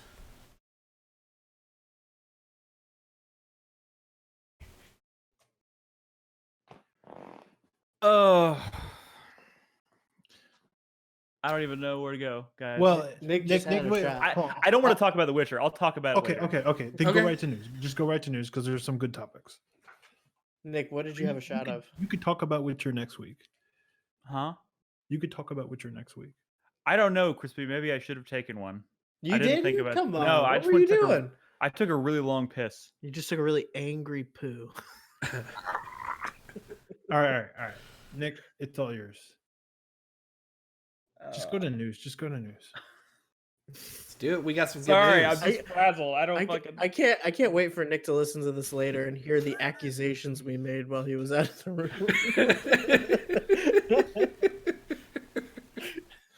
Would you like me to bring us back in, Nick? I mean, I right now I'm like thinking about how I'm actually going to edit it. Like I don't like even the beginning of the show. I don't know how I'm going to edit it. Just Oh. just What let are it you talking be. about? The beginning's the beginning. You cut after we stop talking about Resident Evil, Well, and you come back right. Someone will yell here. really loud, and then you'll see it on the waveform, and you know, okay, I'll just cut everything before that. Yeah. Also, something you have to consider on Everybody Discord clap. Mm-hmm. when 2 or more people are talking at the same time, the audio break starts to garble. Nick, it's okay, Garb? man. I think you could release the entire thing and it'd be totally fine. It sounds good in my ears. I'm with David. Does You that just- sound maybe- good? Very Maybe good. I'm not okay, worried about then your just stick ear. with me here. Stick with me here. You just release the whole thing, and then the very beginning you put a little bit of intro music, and then at the end you put a little bit of outro music. I mean, the people who are watching live are enjoying this. Yeah, Well, maybe you should just fade in background music during the parts where you think that we're just like rambling, and then it'll be kind of funny because it'll just be like us going off on a people tangent. actually like the I That's think what- I they think like I seeing think the that would real be cool. emotions, dude. They like seeing the frustrations. They want to see y'all. This is it. This is They the want to juice. see y'all Find me the go music at each other cues. and then just hug it out afterwards. This is the juice, man. Like I've always wanted to ask you about high fantasy, Nick. We can't. Oh fuck No. off! Please start talking about news for the love of God. Hey guys, welcome back. There's a new PlayStation controller and it's fucking white. Wait, what do I need to know about? What do I need to know? What do y'all- Fucking white. what do y'all think? I think it looks okay. That's cultural I appropriation. think it looks stupid. I don't like the look of it. Really? It does look stupid. Remember that old PS3, the original PS3 design controller that they had, the boomerang silver one. You are You not like that one, the banana controller? No, I thought you were about to defend it. No, hell Yeah, no. that This was one bad. reminds me of like that prototype. But then eventually Sony was like, oh, wait, yeah, that's just a reimagining of the PlayStation. It's just actually going to be exactly the same DualShock controller, Guys, but with a touchpad on it or something. we are looking at the same controller, right? It just looks like it looks like a DualShock 4 and an Xbox controller had a baby. It does. Like, that's It's what- a that's what weird combination. Pretentious. Except when they coalesced, they didn't off kilter the analog sticks still. Yeah. Which is good. I don't like the off kilter sticks. I like Some it off people do. kilter. Dude, you remember this? I do Do too. you guys remember this controller? Yeah, I remember. I The found the boomerang? picture. It looked like a Yes. controller from Look the at this 90s. thing. Look, I'm Like gonna off- post a picture of this in Discord, dude. I know, Like, it's- you won't yeah. even your recollection of this is completely. It's an abomination. Yeah, It's the an abomination. ergonomics No, of that yeah, is no. just I complete mean, it just dog looks shit. like nobody actually held that. No, yeah, Like there they was were no way. I building it, remember and when they nobody released ever like this. took the time to just like hold it and be like, "Oh, why is there 6 inches of fucking plastic hanging off the bottom of my hand?" Why it am looks I like something that would playing exist the on controller Batman's like I'm utility sticking my belt. arms out. Like, Right, what is what? this? You could tell they were thinking like, "Oh, maybe we could use it as like a wireless steering wheel if we shape it like this." Or a maybe, 'cause weapon. There was motion stuff even Yeah. back then. Okay, The good no, but news is seriously, that never made it out. is there much news to this topic? Out mean, of curiosity, I think the biggest news of this topic is more along the lines of why are they rolling this out this way? yeah, It's but weird. That's been everything Is that what it related. is? to Because PS5. I this never is the expected them to worst show off the PR con- campaign in history. Like Dude, first they did that really they did that GDC talk, which was essentially what that Yeah. was, and everybody kind of jumped on that thinking that was going to be a reveal, which it Right. wasn't, obviously. Yeah, But yeah. like now all of a sudden it's just like it was like on a Tuesday afternoon that Yeah. PlayStation just blogged about this new PlayStation 5 Dude, controller. because what and that else are was they it. gonna do? They're not going to. There's no shows happening now. They I need know, to but They're reveal not the going system. anywhere. I would have. It's I the thought they They're would have trying done to like keep everyone's spirits up because they know that the world Yeah. is in crisis. I Is know, the but I thought they would have system- done like a video or something to like debut Yeah, you're it. right. They should have done a video. Why? All of their work from home people shooting bits of Is- video, and Is the system going to be it's just white? like some guy in his house, like, look at it. Is the PlayStation 5 going to be white, you think? Shot on an iPhone. I think it has God, to. I Be. hope not. I think it Who the has to fuck be based on this. cares? Yeah. Also, But when they start releasing different colors, like This- it's the white you know part of why- the controller that's going to change, right? You know why this controller is bad? Because they said there's a microphone on it, right? So you Yeah. can chat with people. Yeah. But they're like, oh, but you probably still want a headset when you're really chatting with people. It's like, well, why Well, the hell put a microphone on? So they have confirmed that it is going to have its. You can't see it in the pictures, but there is going to be that 3.5 millimeter Jack. Yeah. They're Also- just trying to sneak a microphone onto the controller so that they can catch you. using That's racial what slurs I'm when saying. you get It's kind of creepy. when dude. you get angry in Fortnite or something. Oh my God! Is this controller the fucking Alexa of controllers? God, I Honestly, hope like- not. Is it I think- always listening? I think the most exciting thing about this controller is the adaptive triggers. Have y'all heard about this, right? I mean, they talked about this before, but there's going to be like dynamic resistance to the triggers, so they can make like the trigger pull harder to press, like in certain games and certain sequences. Oh, like God. easier to press. In all the gun games. What? Really? It's gonna be like those yeah. tense moments, like But do you think like- people are actually going to use that?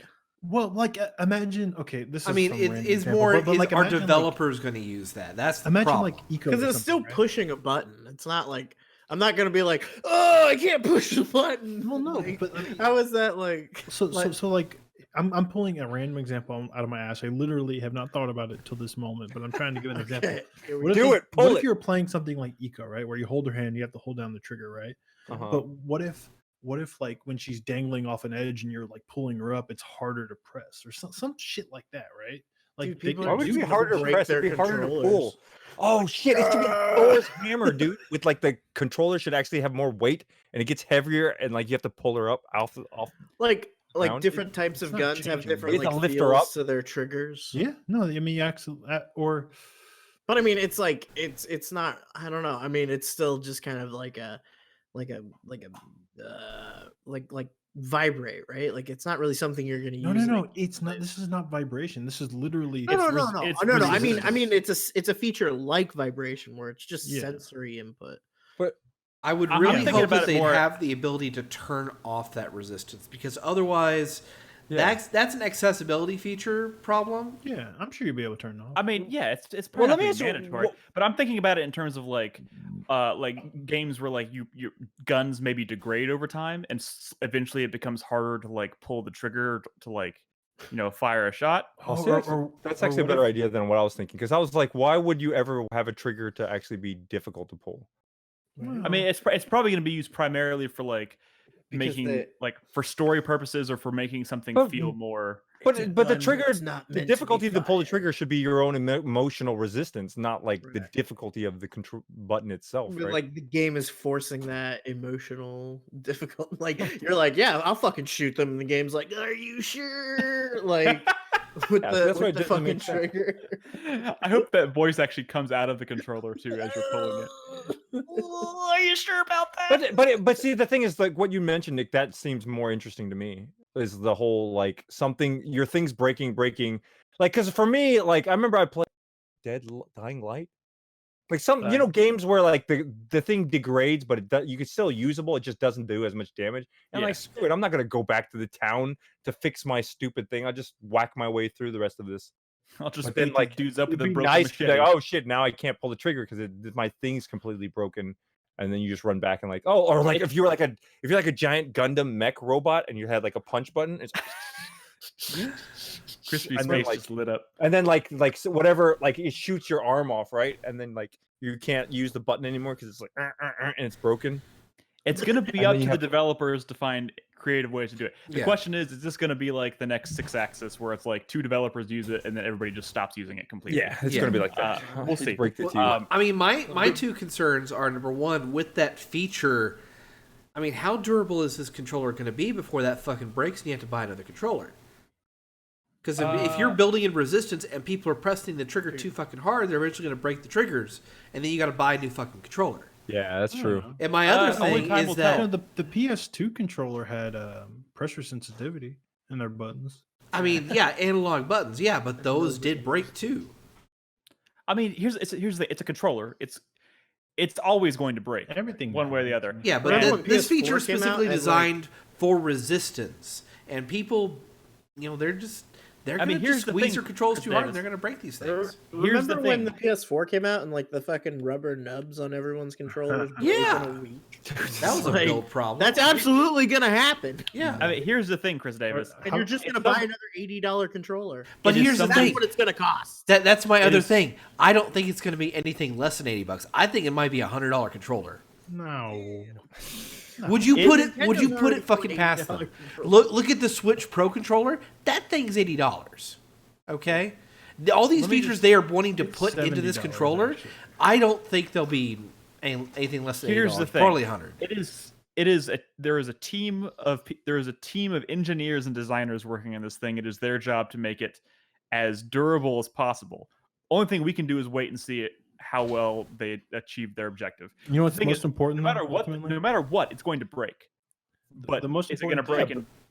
But 6 usually months, or is it Japanese gonna break in companies a are pretty year? good at testing their products. It's the battery life. Is the battery life going to be longer than 2 hours? I think the battery life is the bigger question here, and also the cable that comes with it should be longer than 3 feet. You are all hoping that this thing actually has built-in rechargeable batteries. I feel like it would I have think to. it will, just considering I don't care. Sony. Just put a good battery in there. I feel like it would have to because I feel like at this point in the generation, that is just expected. Like if they don't, that's From all Sony, right? From anybody. I feel. I mean, Because my if Xbox new is always consoles doing the come out- the regular AA stuff. Yeah, I know, but I mean, the thing is, I'm just saying, like at this point in our like that was kind of okay at the beginning of this generation. I think if they release new consoles and they require AA batteries for their controllers, I think it's all people will be able to fucking talk about. PlayStation, especially, you're not going to see them take a step backwards on controller technology or battery technology. They're not going to just say, "Oh, DualShock 3 or DualShock 4 was, rechargeable battery. The new one you can't." You have to use I mean, if AAs. we saw like there's a no way. mid-generation upgrade to those controllers, I would agree with that. But look at the fucking Switch controller, the Switch Pro controller. I get 25 hours of play off a single charge with that. That's mean, not good, right? That's good. That's Really? That's That's really very fucking What good. about the Wii U? Because I'm playing with the Wii U Pro controller, and I feel like that's like way. I'm lucky if I get like 10 hours on a PS4 controller. Oh. Lucky. Yeah. No, Here's 10 hours. I don't even get that. That's. I more feel like battery power is maybe I'm crazy here. I feel like battery power is a moot point if they give you a cable that's long enough to charge it. Because and seriously, like if it's just a matter of okay, I'm running low on battery, I'm gonna plug it in and keep playing, but I don't have to move closer to my television to do it. I don't think it fucking matters. I'm hoping there's not even a cable. I mean, I hope they have a wireless charging thing that you can just set the controller on. I mean, the cable gives you the benefit of being able you would to keep still playing. have the cable. Sure. Induction charger. Yeah. Anyways, I just thought that was a strange announcement to suddenly pull out of their ass on a Tuesday afternoon. The way they're whoever's making the decisions for the rollout is doing a really bad job. As far Does this as just mean maybe next Thursday mid morning at like 10:37 a.m. they're just going to reveal the PlayStation 5 Yeah, probably. console? Fuck a it. picture of it. Here's the photo taken with my iPhone. Dude, why not, man? This is the new world. Yeah. I don't know why they can't get someone to make some fucking trailers or whatever, but whatever. Or like have a fucking digital event and hype it up with marketing. Heaven forbid. I mean, that's more of an issue right now because of the virus, we're getting I think, frustrated than that a anything. big company's not advertising to us well enough. I mean, ultimately, it doesn't fucking matter. People are excited for it one way or the other. I don't think it matters too much. I just want to play it because I hate my PS4 so fucking much. Why? I hate it so much. I hate it. Oh, because you don't have the Pro? Well, I hate it because it's loud. I hate it because it spits out discs. I hate it because it's got those touch sensitive buttons. I hate it because of the angle in the back is the dumbest thing I've ever seen a console do. I just fucking hate it. I want to get a new system that will play all my PS4 games perfectly so I can literally just throw this in the fucking trash. I hate it. As much as I love the PS4, I agree with everything you just said. It's so loud. I get so mad when I'm playing it because it's so loud. I was recording footage of The Witcher today, and I was using my headphones, and I took off my headphones when I was done, and I was like, "What the fuck?" If you It don't was play so with headphones, loud. there's no point. Just fucking. But you have a Pro though, right, Nick? I do. It's still fucking loud. It's Really? still. It Pros is are a. loud too. I mean, it depends. You know on what? the game. Okay, look, don't. This is where I would tell y'all's viewers or chat or whoever's listening to this, don't fall for Brad's bullshit. 'Cause he's complaining about his PS4, and as soon as the PS5 gets announced or released, he's gonna go on complaining about whatever problem about the PS5. Either it's online always, it's $599, and he doesn't have the money for it. If it's $600, I will complain. Yeah, that's what I'm saying, dude. Don't fall for it. He's just pushing the complaints to another section. That's it. He just the David, complaints you are just get preaching. shifted from one column to another. It's not actually going to get solved. Buying a new PS5 That's not true. being That's not announced true. is not going to solve any problems. If it's truly bullshit, you got to call it out because, that shit matters. The whole reason that Sony just kicked ass this generation is because Microsoft fumbled so fucking hard. No, but can you imagine? But like, I'm a little bit bummed out that we never got that. I know people complain about like the Xbox, all the Xbox One stuff that didn't, like the always online stuff. But remember they had that crazy idea was like, oh, just put the disc into your system and it'll install it, and then you never need the disc again, right? Like you basically install the entire game onto your hard drive anyways, right? Imagine if you have to use discs this generation.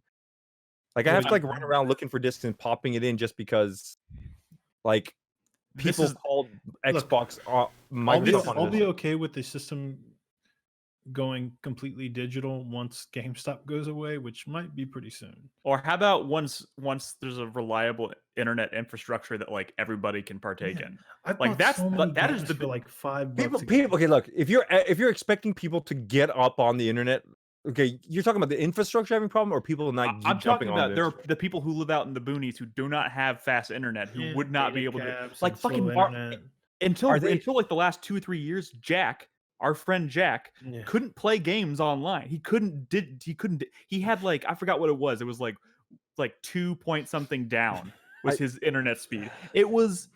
Yeah, but you know people do that stuff out of necessity versus out of like if you say, hey, you take your time, go ahead whenever you get Whenever they get internet service out here good enough, then we'll be okay with it. But if they don't have it and everyone's bitching about it, it's like they'll get The it point done is, weekend. it's about choice though. If it was a thing where it's like there's 2 SKUs and you could pick the one that's digital only or the one that has discs, that would be a totally different story. Of course, people are going to not go with the one. If I give you a choice of eating healthy and eating not healthy, eating healthy is good for you, but you're still going to eat unhealthy because but you have you the still option have the to. choice. It's Yeah, about but you have the choice. option. But if you only had the choice to eat healthy, you would be like 6-pack abs and amazing right now. No, not if I didn't have access to the healthy food. Like If you said you can only eat healthy food, right. and that's your only option, and I was like, but I don't have healthy food. I'm just gonna starve. Food? You have healthy food. It just comes slower. I thought we were going with the metaphor here. It drips through the internet. What's the next news topic? Yeah, Wait. Real quick. I've been wanting to ask Nick this question for like the last 30 minutes. When was the last time you played Siren? Either Siren, the original, or Blood Curse? I also wanted to ask him that, but I wasn't brave enough to say it. Why? Why is that funny? Where did that come from? I'm trying to figure We out were why. talking about something during the controllers, and I was remind You me. want to know when the last Siren? time I played Siren Blood Curse was? Well, Siren. Did you ever play Siren 2 or the Blood Curse? Blood Siren Curse. 2, I don't think he's ever played. I've only ever played Blood Curse on the PS4 or PS3, Hmm. and I guess the last time I played it, I was in your Siren's on apartment. PS2. Is that when? Yeah, I think so. Because I was thinking about somebody told me to play that recently. I think Siren's hard. Like because you have the originals physical are copy, hard. right? You have the physical copy. Yeah, of the I game. imported it. And I think it's a Japanese version, huh? Was there somebody who got it for you, like in It's an Japan? Asian version. It's an Asian version. Was it you, David? Okay, Wasn't what's it? the next? Hey, I Dave, think so. You're the producer here, right? Huh? Put up the next thing, please, God. There are no next- overlays. This is it. The next news topic, I guess, if we're ready to talk about Resident Evil again. Yeah, Sure. different topic. Resident Evil Rumors. What do we got? rumors. A lot of new rumors Stuff that are that's- kind of Stuff that's looking real. Yeah, it was stuff that kind of started to come out a few weeks ago, and now it's starting to look more and more likely. Now we have a rumored name and a logo potentially for this game. What's the name? Resident. Well, I don't know. The logo implies that it's called Resident Evil Village with VILL, looking like Roman numeral 8. Doesn't feel right. I mean, that's a mock-up. That's not a real Resident image. Evil 4. I think a lot of this stuff does sound kind of 4-ish. So the rumors are apparently so there's been a lot of, so I guess Capcom was doing this playtesting. I forgot what they call it. They have they have beta testers that they're using to test future entries in the Resident Evil series, and this is apparently all details that are coming out of those demos. And this was the stuff that we were hearing a few weeks ago was basically that it's going to star the same character Ethan from Resident Evil 7, and it's going to take place in like a snowy village in the mountains, and you're being pursued by this like crazy What witch. The Rocky Mountains, Crispy. A witch is like a new enemy, I think they said. Yeah, so like, well, they're saying there's a lot of talk about it now being. Now there's- The new rumors are kind of implying that it's heavily inspired by what people refer to Resident Evil 3.5, which is before Resident Evil 4 became what it was. We got this. There was this demo of Leon in this like village and he was like hallucinating and seeing ghosts and like you know. It was paranormal the type third shit. iteration of Resident Evil 4's development. Yeah, before it became, I guess the last Devil May version we Cry. got before it became. So basically the Resident evil 4 we have within. now. Yeah, there's a lot of Yeah. ghost stuff. Yeah. Yeah, so yeah, it does look very reminiscent of Resident Evil or of Evil Wait, Within is 2. that a thing? Are there like ghosts in Resident Evil? Not yet, but like that's kind of, this is kind of implying a big departure for the series in that like it's moving away or not. I don't. Before, like the last rumors we heard when they were talking about this initially was that there's werewolves in the game, and that was given with like no context at all. But like that could be a natural extension of what they've already had in Resident Evil. Sure, Like- and that was more like a believable. mutation, like I could be a but a werewolf. ghost. Well, like they're saying this Sounds game awesome. I'm there. They're saying no. I think it sounds Witches great. I'm and actually really ghosts. excited about this. But they're saying Resident Evil 8 is going to ultimately be heavily, heavily inspired by Resident Evil 4 and Resident Evil 3.5, which is the demo I mentioned where it was more supernatural in origin. They're saying that the main characters are going to be Ethan and Chris. Yeah, and the funny thing is they said Chris has been totally redesigned. I was like, yeah, they're totally redesigned like 3 times, including at the very, very end of Resident Evil 7. Yeah. Are you saying he's going to look different again? Well, the way they're kind of pitching him in these rumors is that he may be an antagonist. Chris? Yeah. Redfield? I don't know. I'd be down for it. That's what I love about Chris Redfield. He chews the scenery. I mean, I'm excited about this purely because it sounds like another departure, and Resident Evil 7 was a departure, and I liked what they did with that. And there's The also whole thing about like, being stalked by a witch sounds really cool. and there's civilians in the game too. They're saying first person again, yeah, which kind of also implies that probably means VR is going to be part of it again, which I hope. Yep. I mean, I don't see any reason why they would stick with the first person perspective if they weren't going to make it VR again. I hope there's a third person option though. I mean, if you're not playing it, yeah, I mean that would be a nice feature if you could, especially for a character like you said, like Ethan, who doesn't have much in the way of personality. Being able to pull the camera back and see the character would probably go a long but that's way. a lot of work you got to do because that's a whole new animation set you have to make. Yeah, but like that's not our problem. It is a problem for them because they have to make the fucking video game. Sure, I'm just saying. Man, fuck those guys. Resident Evil 7 was great. I love that game to death, but it did have a lot of complaints about the main character being not having much of a personality because you could never see him. So it is that is a critique. Surprise. That is a critique that I would imagine moving into Resident Evil 8. Third person, first person. It's just that in Resident Evil, all of the games, you see the characters do a lot of stuff in like cutscenes, action moments and stuff. I mean, there was nothing for Ethan. He was a nobody. There's got to be. That's not true. He got his arm cut off with a fucking chainsaw. That was something. I know, and that's what led. And then it got stapled back on. It was still working. That totally makes sense. Stapled, like literally stapled. Yes, literally stapled. Yes, with a stapler. Yes. Yeah. Yes. Because video games. Crispy looks very confused. It's true though. That is exactly what happened. I don't know, but the point is, like, if they're gonna keep. Be honest with me. Is that a bad game? Resident Evil 7? It's not. No, Resident Evil 7 is fantastic. I love it. You should play it. No, I don't want to. It's Crispy, were you wearing glasses earlier? I was. Okay, because you look drastically different. I looked up and I was like, who is this person? Yeah, what have you done with hair? Or... He's like Superman. I know, right? You guys always thought that Clark Kent thing was bogus.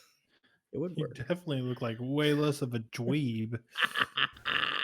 It's exciting. I mean, I got to be honest with you. I like Resident Evil 7, but I don't love it as much as you or even some other people who think it's the second. How scary is fucking 7? prefer That's Evil the Within problem. 1 and Is 2. I haven't been able to play 7. It starts kind of scary, but like Resident Evil 2 remake, you kind of get over it pretty quick. Okay. Unless you're playing in VR, in which case, well, I mean, you still get That's over true. VR. I saw an idol That's playing true. it, and If she you- was fighting some spider boss, and she had some like. Spider Boss. If you're in VR, I thought that was an animation. Oh my god! I thought that was an anime. Chris Davis's camera. I saw a cat walk by the screen, and then I saw another cat walk by. And I was like, "There goes Another fucking cat!" The Matrix." It's the Matrix. Oh, this is totally unrelated, but I think I retweeted this. Somebody on, because we're all in quarantine, everyone's doing Zoom meetings for work. Someone made like a background for their Zoom meeting where it was like their door to their room, and they filmed themselves walking in on them. Yeah. And then and then closing the door so it looks like he walks in on himself. I like it. I like That's pretty this. good. That's pretty good. People are getting This is creative. exciting. A new like Resident Evil is exciting in that it's more than whatever this fucking remake 3 thing that we just played was. So that's cool. I think Capcom has gotten pretty good at Resident Evil so far. Even if 3 is like the low point, I'm optimistic. If 3 remake is the local, well, actually, that Oh, multiplayer. 3 mode's mate, probably- dude. You had that saved up, and you just now busted it out. No, I mean, that's what I've been. We could have been saying. that I've been would have typing. would have been a lot better than Resident Evil 3 remake and Resident Evil 3 Nemesis original. That's true. We That spent is like true. 45 minutes talking and trying to discern between the two. You just could have said remake or Nemesis. Remember when I'm gonna people were fin- trying to find a way to say to abbreviate Resident Evil 2 remake, and I think they failed. They never, they never found a good way to do it. Anyways, Resident Evil before the 2 make? podcast. remake 2, I think is people went for. Resident Evil 2. All right. Do we have any other news this week? I feel like there was something. E3 is. Remember they were gonna do they were gonna do a digital event, and then they decided this week that nope, they're not doing a digital event. E3 is 100% canceled this year. Wait, so when y'all went to E3 last year Yes. Yes. and the year before? Well, And we got Mr. Dave- doxxed. Oh yeah, I remember that. let's I remember let's not spread that. Yeah, Talk about that. But yeah, we went to. but E3. the thing. Well, my question was how has E3 been since? Because it's been a while since I went, and they opened it up to the public after. Yeah, It's last- been. I think the it's last been time I went, 3 I think it was years still now. private, right? 2 or 3 years that they've. 3 years has been open to the public. It's just been more crowded, and It's been more begin- crowded, but it's gotten like less and less content each year. yeah. Okay, so there's Yeah. less content, right? There is less stuff. Sony Yeah, well, left Sony and left. Microsoft moved off site. It's just kind of a It's like Warner Booth Microsoft is got literally bigger. across the street in the Nokia Theater. That's where they were last year. So- So like you had to walk out of the convention center, cross the street, go through another security line to get into the new building to go into the Microsoft, and then they had to wait. You had to wait in like a theater to Wait, you like said Nokia Theater or Microsoft yeah, Theater? the Nokia Theater. Oh, wait, the Nokia Theater, directly across the street from the convention the- center. From the Staples Center. Yeah, or maybe But it's then yeah, so it's getting less and less. Like, They what's were the in the chance that Staples there's Center no one year. there's no E3 at all? well, yeah. So this is the first year to Pretty launch. high. This is because of the coronavirus, obviously. Right, but how do they recover from this? Because Well, they've they've got got a whole another year before they. the other part of this news was that they announced that they're not doing a digital event, and they've announced the dates for 2021 and said they're going to be bringing E3 back as a fully revamped. I forgot the term they used, a reimagined E3. But that's what they were saying this year, and people were being like super negative about it. Remember, Jeff Keighley was like on the down low, like I don't really feel comfortable Well, going to E3 this year. yeah, and, like, evidently, the company that they hired to actually develop the concept for this year's, like they fired them like 2 weeks after they made the announcement. I hate to say this, but E3, like the ESA, may be like thankful that this all transpired, so they had to cancel because it was not looking pretty for E3 this year. Yeah. So maybe next year it might be more there might be more optimism going into it. I hope there is, because this year was sounding not good. Are you raising your hand, David? Yeah, I realized there's a lot of stuff I always wanted to ask you, but I guess I could just ask you on Twitter from now on. But Is it about? you're a pretty big Star Wars fan, right? I was about to make a joke about this being as random as the other Can we have a question. thought? Can we have a thought? Can we have a conversation about I don't even know the names. Just of real quick, fucking did Star you Wars like the last movies. Star Wars movie? No, that was the joke. Don't. let's not do Sorry, what? that. You can't talk about Star Wars around here. Oh, really? I did not know, because I not boycotted. I just didn't care. I told myself I wasn't going to care enough to go watch this last one, so I still have not watched it. And it's coming out on Blu-ray, or it might have just come out on Blu-ray. You're not missing much. Yeah, but I was curious about Nick's opinion. I mean, I saw it twice. Wow. I mean, I took my Wow. I took my cousin to see it. My cousin was in town. It's your female cousin, right? No. Oh, okay. Never mind. I just remember you having a very attractive female cousin. Okay, first of all, Hold on. Let's all picture First Lady Nick. Does she have like She's pretty Nick's hot. short hair and beard? I'm pretty sure you're thinking of my niece. Oh, your Oh. Oh, And it's- I've- oh God! Oh wait, is my she attractive? god. Oh wait, Nick's old. She's probably like. It's the community. The community. We're moving on to the community. Let's go to Patreon, I please, for the remember love this of being God. awkward because when I worked with David at GameStop, my niece came in the store. That's why I still No, remember this. I didn't. So David wants to bang Nick's niece. Okay. Oh my my god. I can't Moving remember. on. I thought you had a cousin, I have a cousin. but not female. It was him. Nick, Officer. you don't That have guy look on raised Brad's questions. face. Move on. What are we doing? But No you one's didn't like not what, here.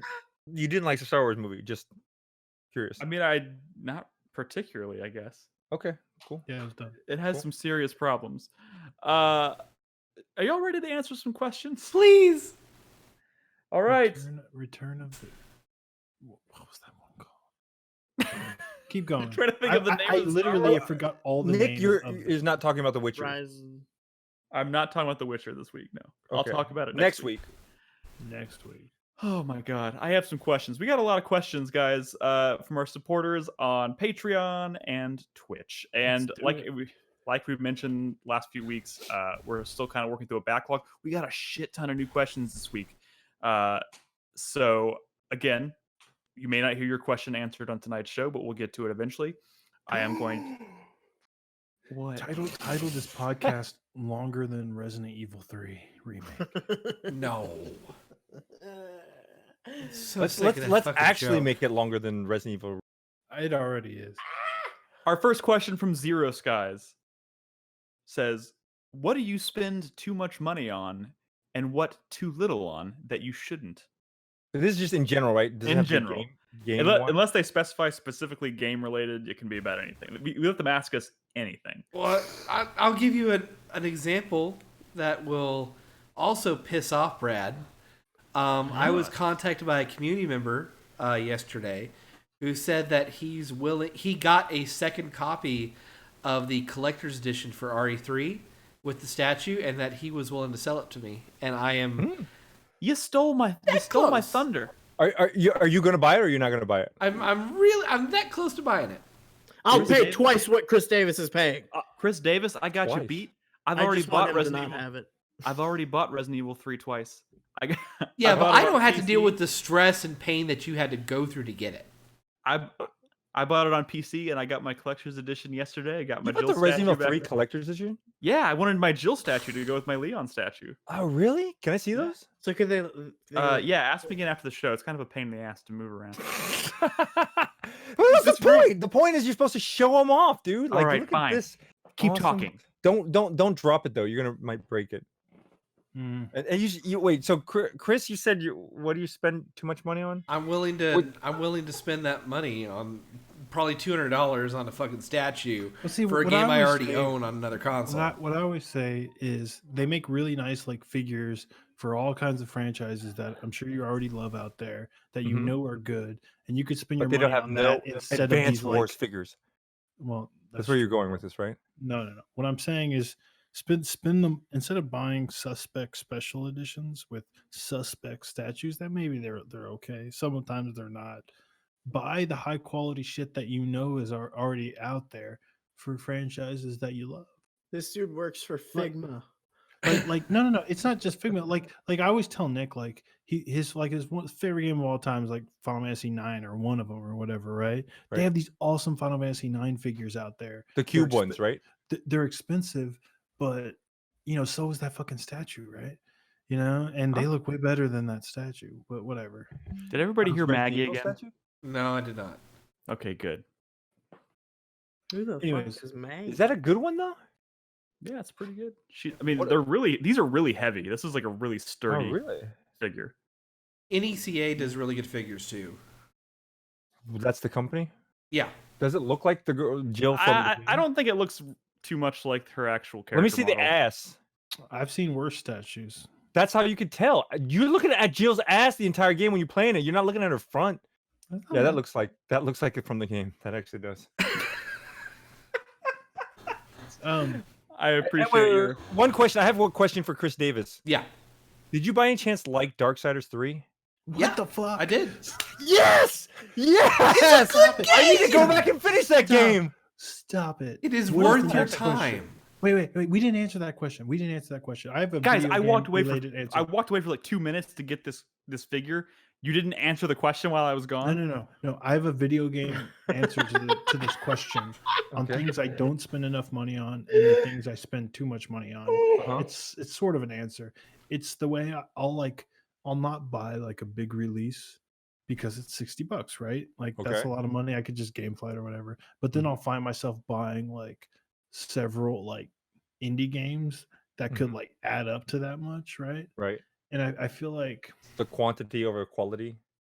well, no, I mean they're often good as well, right? But I always talk myself over buying the big release, but I'm spending just as much money on the smaller releases sometimes. So maybe I should throw down for the big release occasionally, which I did sort of with Final Fantasy VII. Final Fantasy VII. Technically, that's a birthday You gift. bought Final Fantasy? Oh. Well, you just talked yourself out of your own answer, dude. Yeah. No, Our but next question. I end up buying way too many games that I don't actually play because everything that's that my goes on answer too. everything that goes on sale, I kind of feel obligated to play because I have this theory of like, well, if I don't own it, I'm not gonna play it, right? Like the Stranger Things game is on sale right now. It's like $5, and I was like, I'll pick it up. It's $5. It's not dropped down from 20, but I don't know when I'm gonna ever go. I don't know what. Yeah, I've heard it's not bad either, but who knows when I'm gonna ever play it. There's like a game called Sparklight that I almost picked up today, and then Children of Morta. yeah, that That game ain't good. looks nice. It looks cool. It's a Children of roguelike, Morta's though. got a good reputation, yeah. Yeah, see, but if I picked it up, I wouldn't. Who knows when I would play it? Well, what game was it that? Oh, there was a game that just dropped to like nothing today, and I picked it up. Oh, Apparently, was The it Evil Within Sinking 2. City? Sinking City. Oh, I didn't. I It was heard like bad $10 things. at Best Buy today, and I picked it up for like. I didn't pick it up for 60. I think I picked it up for like 40, but I still haven't played it yet, and now it's like $10 somewhere. I've heard mixed things about that. Nick, what's the next question? Next question is from Frantic Ficus. Oh, wait, one more. Slade said the best thing. This generation is about like double dipping, right? Buying the same game twice. That's definitely something I spend my money on too. I have 3 copies of what's that Zelda, like almost Wind Waker-ish looking game that was not in Wind Waker. Spirit Tracks. No. It's like not a Zelda game. I know what you're talking about. I can't think of the name. Ocean Horn. That's it. Ocean It came Horn. out for iPad, and I was like, oh, I gotta play that game. I bought it for iPad, and then then they released it for Steam, and I was like, oh, I gotta play. Oh, I'm not gonna play it on an iPad. I'll play it on Steam. And then I bought it on Steam, and then it came out for PS3, PS4, and I bought it on PS4, and now it's on Xbox. How many How is copies it? of Codename How is- Steam do you have? That's my question. I think I have 18 right now. That's I sent 2 more copies out, but then I went and bought 3 more copies. Which, by the way, if y'all want to play that game, if you have a 3DS, It's a good fucking game, dude. it's a good game. I'm Brad's gonna start. got- I'm gonna These start people trying heard to. They're all a bunch of. I'm gonna start trying to champion an HD remake for the Switch. Huh? Codename Steam for the Switch. Would you finally play it, Nick? Nope. Our next question comes from Frantic Ficus. He doesn't. Again, these questions may be from a few weeks ago. Considering that Half-Life Alyx has executed well within the first has executed well within the first few launch days, do you guys think that a VR only game would ever reach its target audience at all, like what Half-Life 2 did? What? Reach its I don't know. target audience? I don't know how to What does that interpret that mean? question. I think he's saying, do you think a VR only game can ever achieve true success? Or Yes. like can these established franchises do VR only sequels and still maintain I their mean, momentum? you got to think of VR as not as like this magical extra thing. You got to think of it as just new hardware. So once you've got the new hardware, you can experience. Magical extra hardware. Yeah, there's so much to play in VR. I mean, There's a It's lot to fine. play in VR. there is a lot to play in VR.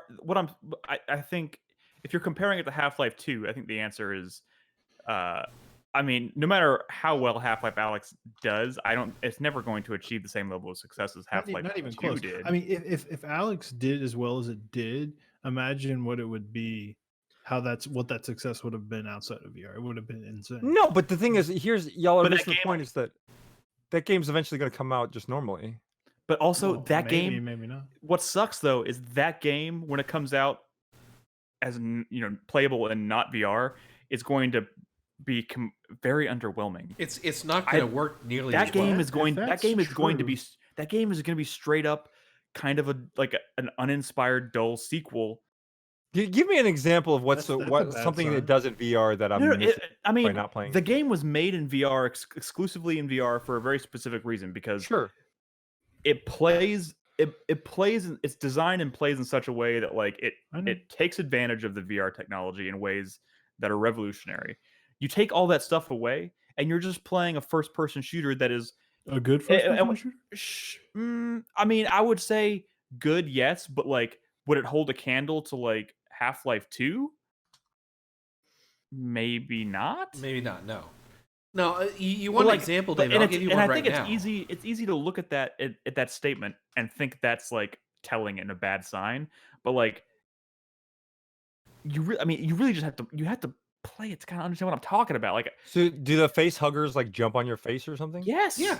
you're not. Yes, And then what absolutely. happens when they jump on your face though? But like, You so gotta, like much, tear them off your face. Really?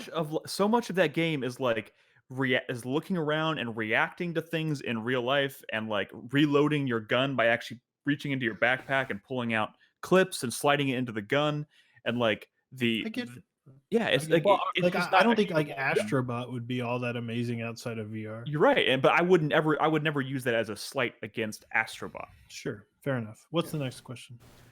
The next question is Don Dolan says, "What's your favorite video game related apparel that you've worn or are still wearing?" Shirts. Like, what's your favorite like gaming shirts? Or I have an whatever you Ace have? Combat I know what Zero shirt apparel I've been wearing means. for about 15 years. That is a good It's still shirt. good. David All right, so wins. Chris Davis has Ace Combat Zero. David is currently wearing an I Love Julia shirt from Tekken. Can you just send me that shirt? Send me. You one can of the buy it from shirts, my dude. website, dude. Okay, send me a link. Oh my god! And then Crispy is wearing his FTL, right? Yeah. I got a FTL Bethesda shirt. on. Brad, everybody knows Brad's favorite shirt is the E3 shirt we brought him the one year that says Rad Rad Gamer, It's hilarious. I probably would have preferred some other cool shirt, but or his Zombrad shirt. Do you guys ever have one of those Parappa the Rapper hoodie? Not hoodies, beanies yeah, that's cool. with the frog on it? I did not. No, can't say that I did. I've also got a Black Uh, Mesa hoodie that's just like what Alex wears in Half-Life 2. Nice, Hmm. nice. Mm-hmm. I don't know. I don't know if I have a good answer for this. I'm not particularly attached to any of my shirts. I like my E3 shirts, but not. I wouldn't go as far as saying they're like my favorite shirts. I always wanted to get a Nick's Valkyria Chronicles Disney like polo shirt. is- uniform. it's- Say a Disney polo shirt? Yeah, I bet that's like your favorite shirt. Yeah. All right, let's see. What else do we have? Like a basic bitch. Like a basic bitch. Okay. What else? Sorry, there's so many questions here. I'm picking them at random at this Oh, point. Nick, your cyberpunk jacket. Oh, fuck off. Oh, I got- man. Oh, dude, Lee, remember when Resident Evil 4 came out? They had that Leon replica leather jacket.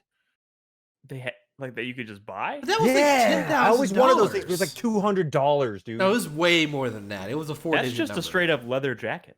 No, Remember but it the was Devil May awesome, Cry dude. 2 Diesel. No. jeans?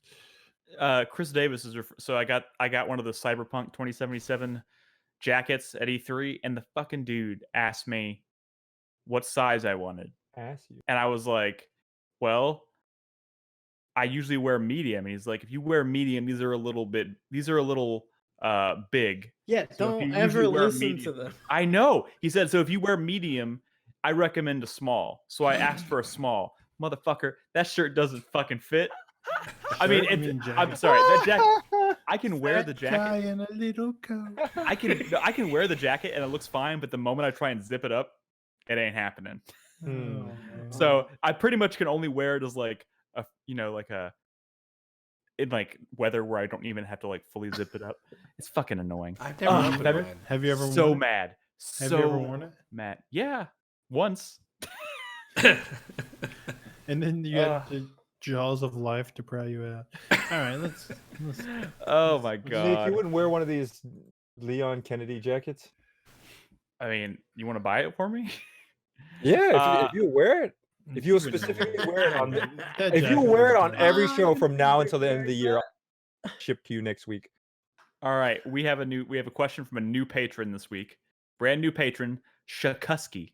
Shakusky asks, Shakusky has there been a friend. game that you've bought into the hype from each other and then almost immediately regretted buying?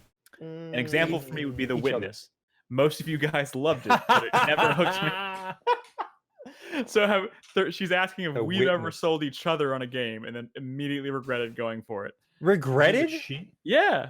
Regretted? I don't know about regretted. She's basically saying she doesn't trust us anymore because we sold her on The Witness and she hated it. Oh, she didn't like the witness. Oh, she said she didn't like the witness. I thought you. First of all, I don't know if. By the way, I don't know if this is a he or she. I just kind of. Yeah, I was just going by what Nick was saying.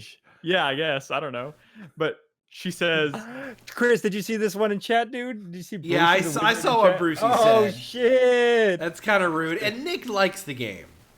but I played it like all of 2 days. But what I played, I liked. But I don't know if I could play it for 800 hours. I feel like that's a bit extreme. Well, you just didn't get into like a bunch of the in-game content. Sure. Shut up, Brucey. I mean, you know, there've been games that I've tried on your guys' recommendations that I've been like, no, not really for me. But you didn't regret it, right? Yeah, I don't know about regret. Part of Regret it is might be a just strong word. experiencing. So, what's a game that What's a game that you really remember that they? I remember that you didn't like. I don't know this. Outer Wilds. Shut the fuck up. Now I don't like that game, Brad. You just now ruined it. Well, when Nick and I worked at GameStop together a long time ago, he was like, "Oh, you should try Yakuza," or maybe that was after I was already on the podcast. I don't remember, but like early on, I tried Yakuza and I checked out. Like, Do you remember which one? I think it was 3. Yeah. And I The started funny thing playing is it. I And have I was never just like, played Yakuza. I don't like this. But then Nick hasn't.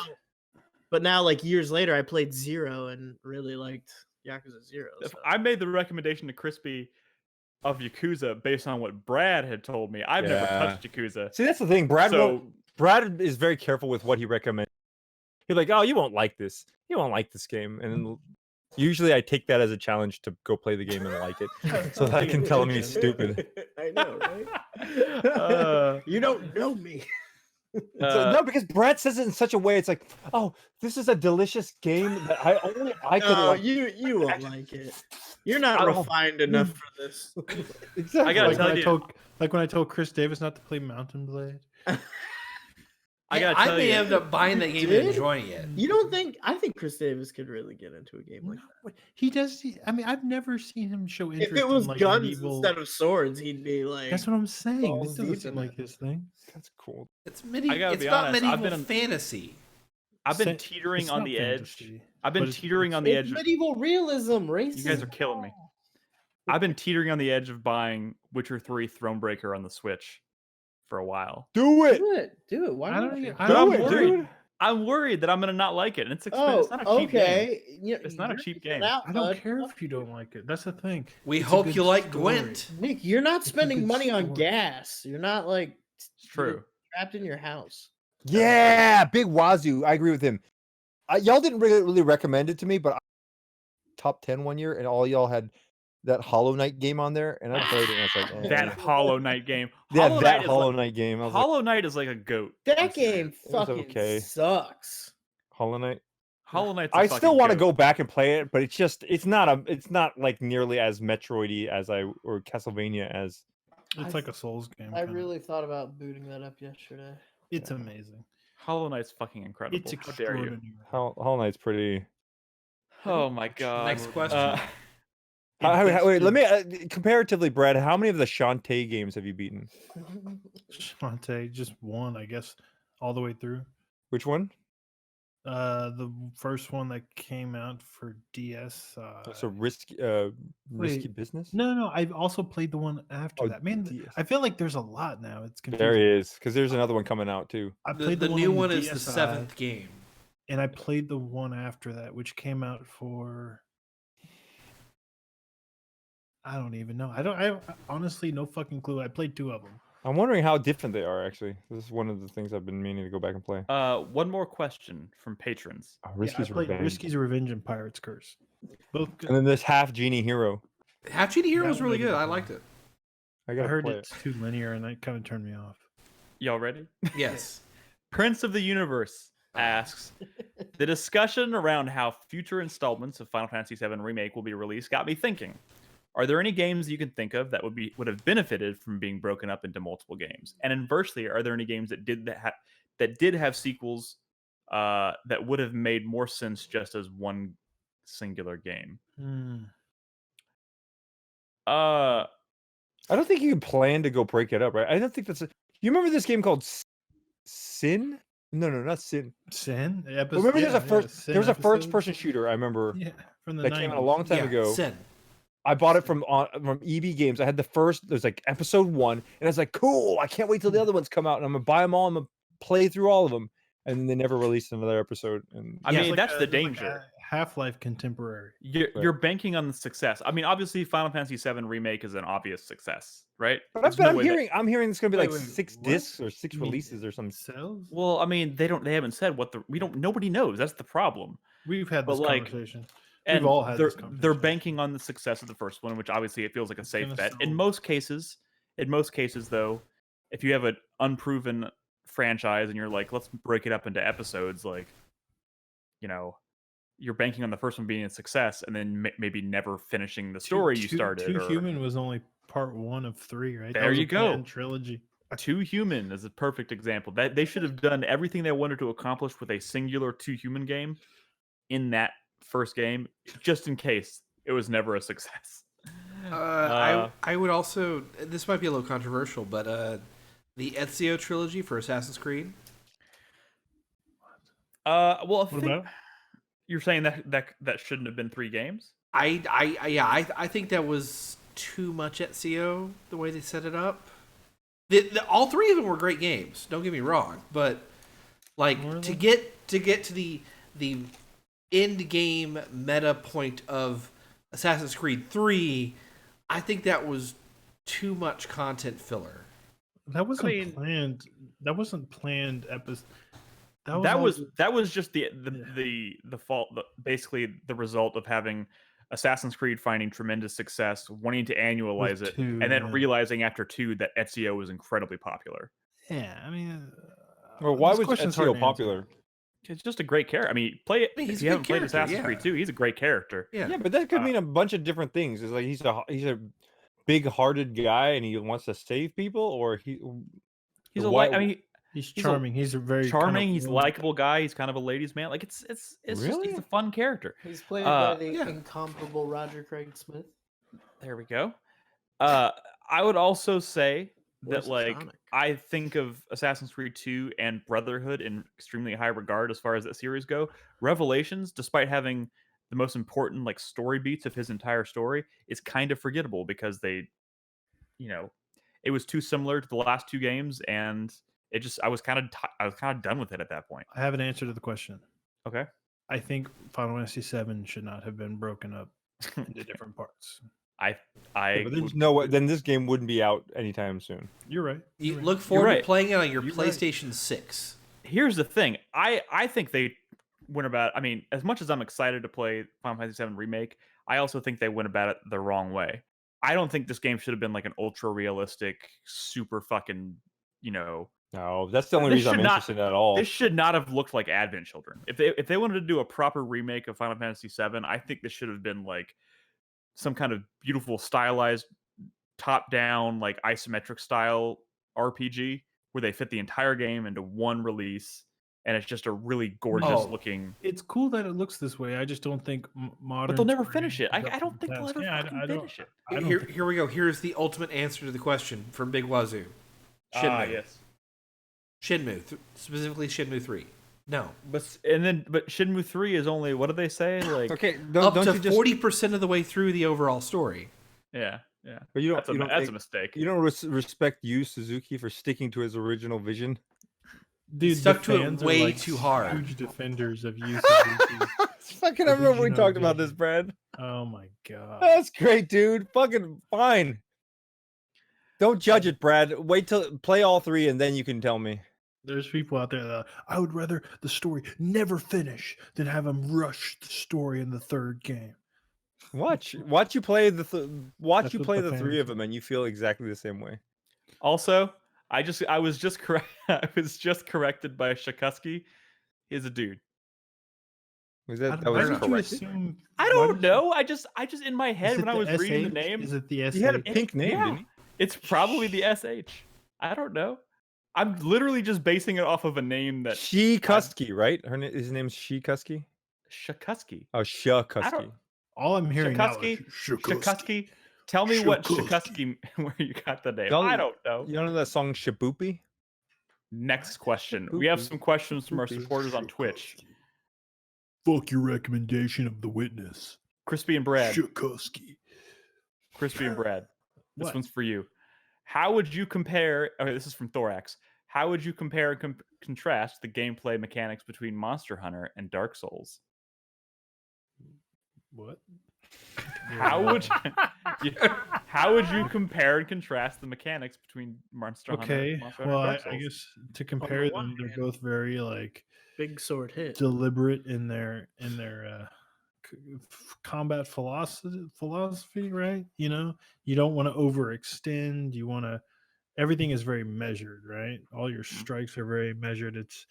It's the opposite of like a mashy game, and that's like both of them, right? Right. But they're very different because Monster Hunter is you're hitting the same thing like hundreds of fucking times, right? As you take this huge monster down over 50 minutes, right? Or an Right. encounter in Dark Souls can last a few seconds. So, on a broad, on a on a broad scale, they're very similar in design philosophy, but moment to moment they're so different. I don't know. I think I people think it's who a good like answer. I think people who really like Souls combat could find themselves really liking the Monster Hunter games, and vice versa. I would have to agree. All right, we have time for one more question, and I think this is a good question to ask specifically because David's here. Lao So the Kung idol Pao- related? No, it's 4PP related. Okay. Is that Failure okay? in both games is so similar, right? Where it's like I shouldn't have gone for that last hit, right? When you fail in both games, you blame yourself and not the game. Oh no, that's definitely not. Whenever I play the Dark Souls games, I'm like, dude, I fucking hit that dodge, dude. Get good. And it's the same thing with Don't say it, Bayonetta, Brad. too. Don't say it. All right. I know when I hit it, when I don't hit it. Okay, That's what she said. Sorry. Our last question tonight from Lao Kung Pao, Twitch subscriber. Oh says, shit, Lao Kung Pao. I saw Lao him. Kung Pao. What aspect from the older 4PP episodes do you miss doing, if at all? I personally miss the Chatter versus Chatter top 5 games and their embarrassing stories. He's referring to Chatter of the Week. Oh, right. I mean, I feel like that's like the only thing we've kind of phased out, maybe. Unless I'm just flat out forgetting how we used to record shows, which is also. It said, what aspect do you miss? Is that what they said? Yeah, what aspect do we miss that we don't do anymore? I feel like our show has stayed pretty, it stayed the same basically as far as like our approach to the, like how like what we talk about and stuff. I feel like the Chatter of the Week thing is the only major segment we've kind of phased out. Chatter of the week. Chatter for the Chatter week. for the week. Chatter for the week. I remember David always used to say that, and I'm like, I don't understand what the fucking difference is. I said that? Yeah, he used to say it's chatter for the week, because Really? it's chatter for the week. Oh yeah, Chatter for the week. That makes sense. Get it? Because the Chatter is like the discussion that we're having this week. I thought you were saying 4 because we're a 4-player podcast. I don't. Chatter for the week. Yeah, Chatter. This is the All right. Chatter for the week. Yeah, that makes sense, dude. I was pretty smart. All right, I believe you. Sure, cool. You know what I miss? What do you miss, miss, Brad? Being in the same room. That's the people I'm talking to. That's true. I miss all of you. I miss human interaction. Well, you don't like being around your wife and son? I miss having.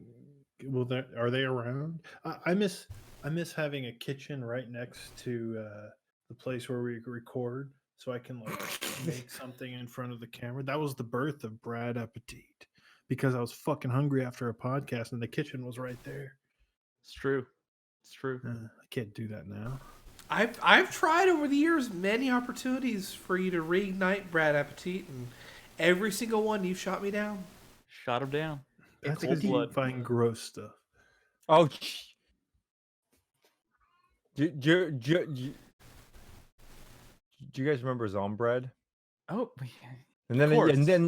I was laughing because I was 3 remake.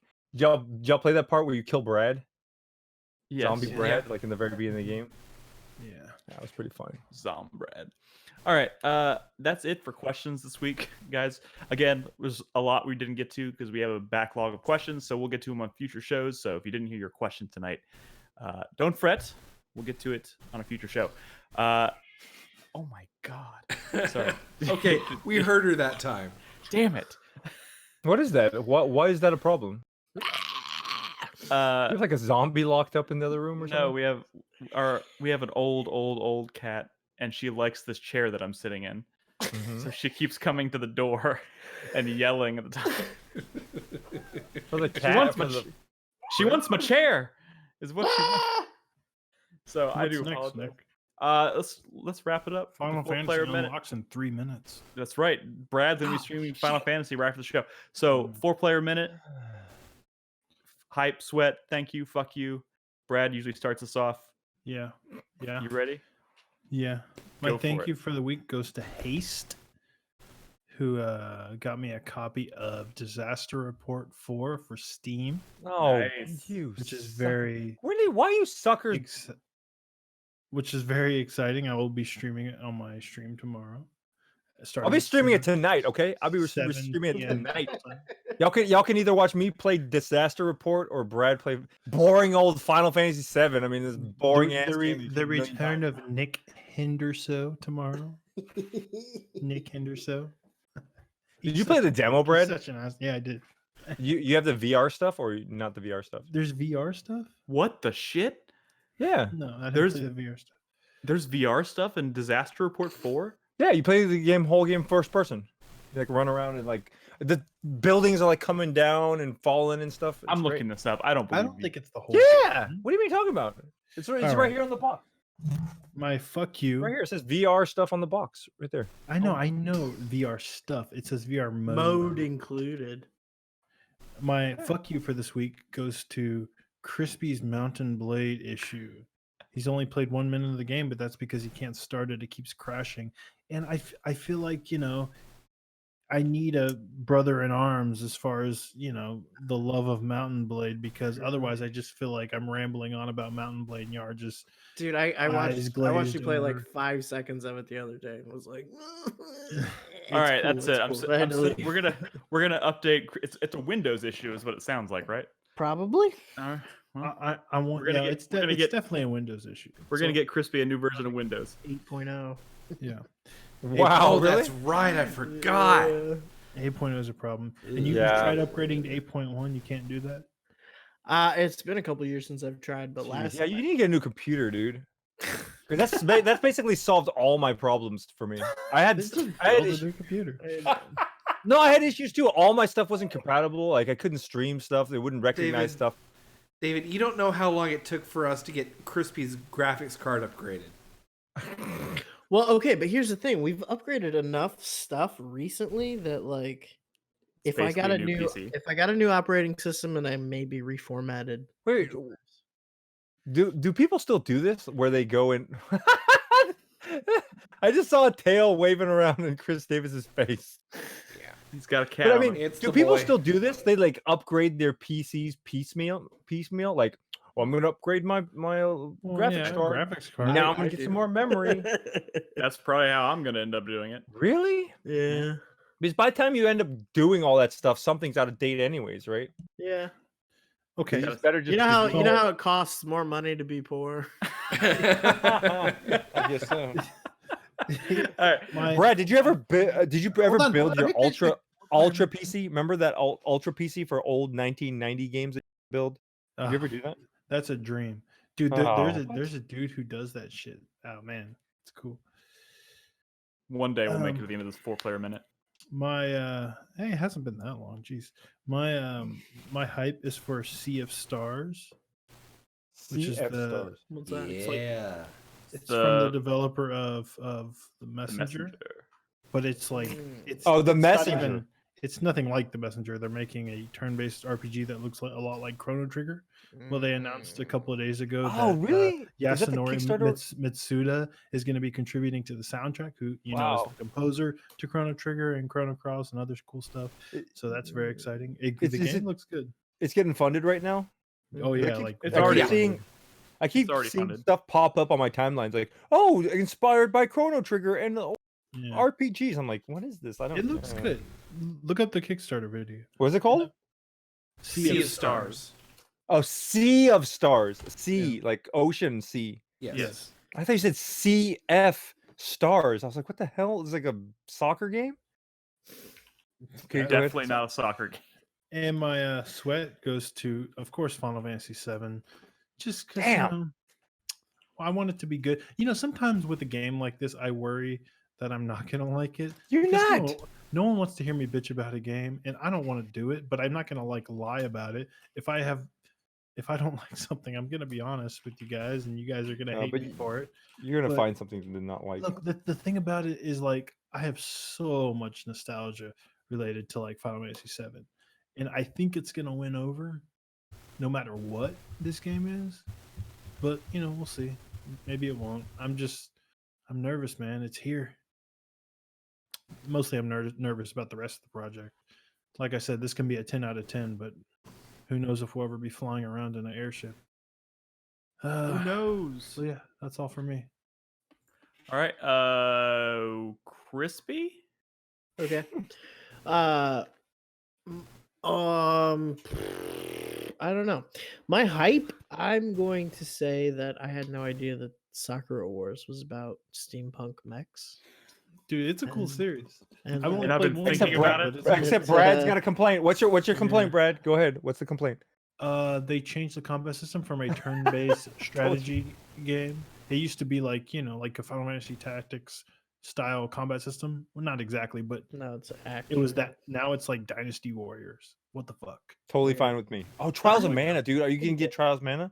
If it gets good reviews, I think the demo be was though. You can play okay. the demo, dude. You can play the demo as every single character. I I played played like the the demo. first opening sequence. I played the demo. It was okay. My sweat is for my spending habits. Oh, Being trapped in my house has kind of like made me like I That's funny. I have an Amazon shopping cart filled with like $100 in Gundam models that I'm like I was hoping you were gonna say I'll totally food, build these. No, I just bought food yesterday. fruit, and toilet Uh, paper. Yeah, so it's kind of like because That was a I good keep time. saying to myself like, oh, I'm not spending any money on gas or parking. That was a good time to build the Gundam, or dude. food. Yeah, I know, right? I'm not gonna say fuck you, but like a sad, like my sad for this week is Vulcan Video. Oh died. Yeah. Oh, really? Yeah, They're Vulcan done? Video's Because of just bad business or Corona stuff related? because they got closed because of Corona and they couldn't. Oh wow, Yeah, dude. they So they're Well, they were barely already left. kind of bad for a They've been while. holding on for years, but yeah. And Austin Institution has been killed by Corona. It's kind of sad. Like I saw on Facebook that like people have been like leaving DVDs like in a shrine around the around the drop box in front of the store. Like it's fucking weird. about Go that look CD through those. shop? There's some gems in there. Is that Yeah. CD shop still there? On End of an ear? hmm? End of an ear? Cheapo? Oh, cheap. Cheapos has been gone for a long time. Oh, Yeah. really? Yeah. Since the 80s. No. Yeah, and What about Waterloo? Waterloo's Waterloo's fine. still there. Yeah. Yeah, they're Okay. fine. And Button Mash Arcade in LA. Mhm. Our normal E3 meetup spot is also not doing well. Well, every They also have place the, on the planet. Yeah, but yeah. Yeah, but there's the Oh yeah, IM8 and my fourth sad of the week is coronavirus. It kind of sucks. It does. That's a Like good one. it's rough for everybody. Yeah. Yeah. But I'm having fun playing games, but That is the silver lining. Yeah. I'm privileged, so Chris Davis. Okay. My hype is for the 7 remake. Dude, this the past like 60 days, like think about what we've gotten. We've gotten a fucking new Half-Life game. I got a remake of Resident Evil 3. We like know the redheaded it's Chris stepchild. Davis year, okay? I mean, if it was Chris Davis' year, we'd have another Ace Combat coming out right now. Chris Davis did this to us. Yeah. The year is not over yet. He's responsible for coronavirus. Wait, Final Fantasy VII wasn't the third thing. What's the third thing that's Chris Davis-y? Half-Life, Doom? Nemesis. Oh, Doom. We got fucking Doom. It was a He's really good game. claiming ownership for Doom. Somebody said it was Yeah. long though, right? Yeah, I Is it heard too long. I went Doom back and Eternal's too long and Resident Evil's too short. Oh my god, shut the fuck up. But yeah, we're getting to play a remake that's been promised, that has been hinted at and wanted by fans for 20 years. I didn't more even than know you were 23 Resident Evil. years. I didn't even know you were a Final Fantasy VII fan. I've played through 7 like 4 times. My last Also, save who's file, not? I think I still have the memory card for, which has 180 hours of gameplay on it. So I'm a 7 fan. I forgot. I do have a fuck you this week, and it's to Doom Eternal. Who the fuck gives you a fucking base with a giant mech in it and makes you stare at it for all those hours and then never lets you pilot it? That was very disappointing. I do agree with that point. Fuck that. Nick, why did you say yes? Sorry, we'll get there. We'll You're get to happy that. that he's Nick mad hates at Doom Doom. Eternal. Nick hates. I, by the way, do not hate Doom He's Eternal. whipping up support for the anti-Doom Eternal campaign. I do not hate Doom Eternal, but I will never play it again. My you never play it again, really? Trade it in. No. no. Fuck That's how GameStop. you know They don't those- deserve any money. My sweat this week goes to the PlayStation 5. They have the worst possible marketing campaign going for this new console, and they reveal what are they this supposed controller to that do, man? it just puts a bad taste in my mouth. What? control- That I is can- such a ridiculous thing to say. What does that even fucking mean? The controller does? Xbox. It gives me A bad taste in my mouth. it makes me think that we're going back to the PS3 days of arrogant Sony and excessively high priced hardware. You remember How's that? Microsoft been Remember doing? that E3? Yeah, Microsoft has done better, but they've had a shit generation. Okay, they hit rock bottom, and they can only go up, in my opinion. Dude, look, be honest with yourself. You hate PlayStation, you love Xbox. Look, you have a fellow Xbot here. He's to your left, to your right. It's different for everybody. What an idiot! I'm just saying. I don't trust Sony right now, and they've got to Don't trust them ever. Don't trust them ever. Brad's been a Sony fanboy since the very beginning. Ever since that Final Fantasy. Tactics. Yeah. You are a bit of a Sony slut, there, Brad. I am, and I'm proud. You know what? Fuck you and your X-Flop 3 shitty.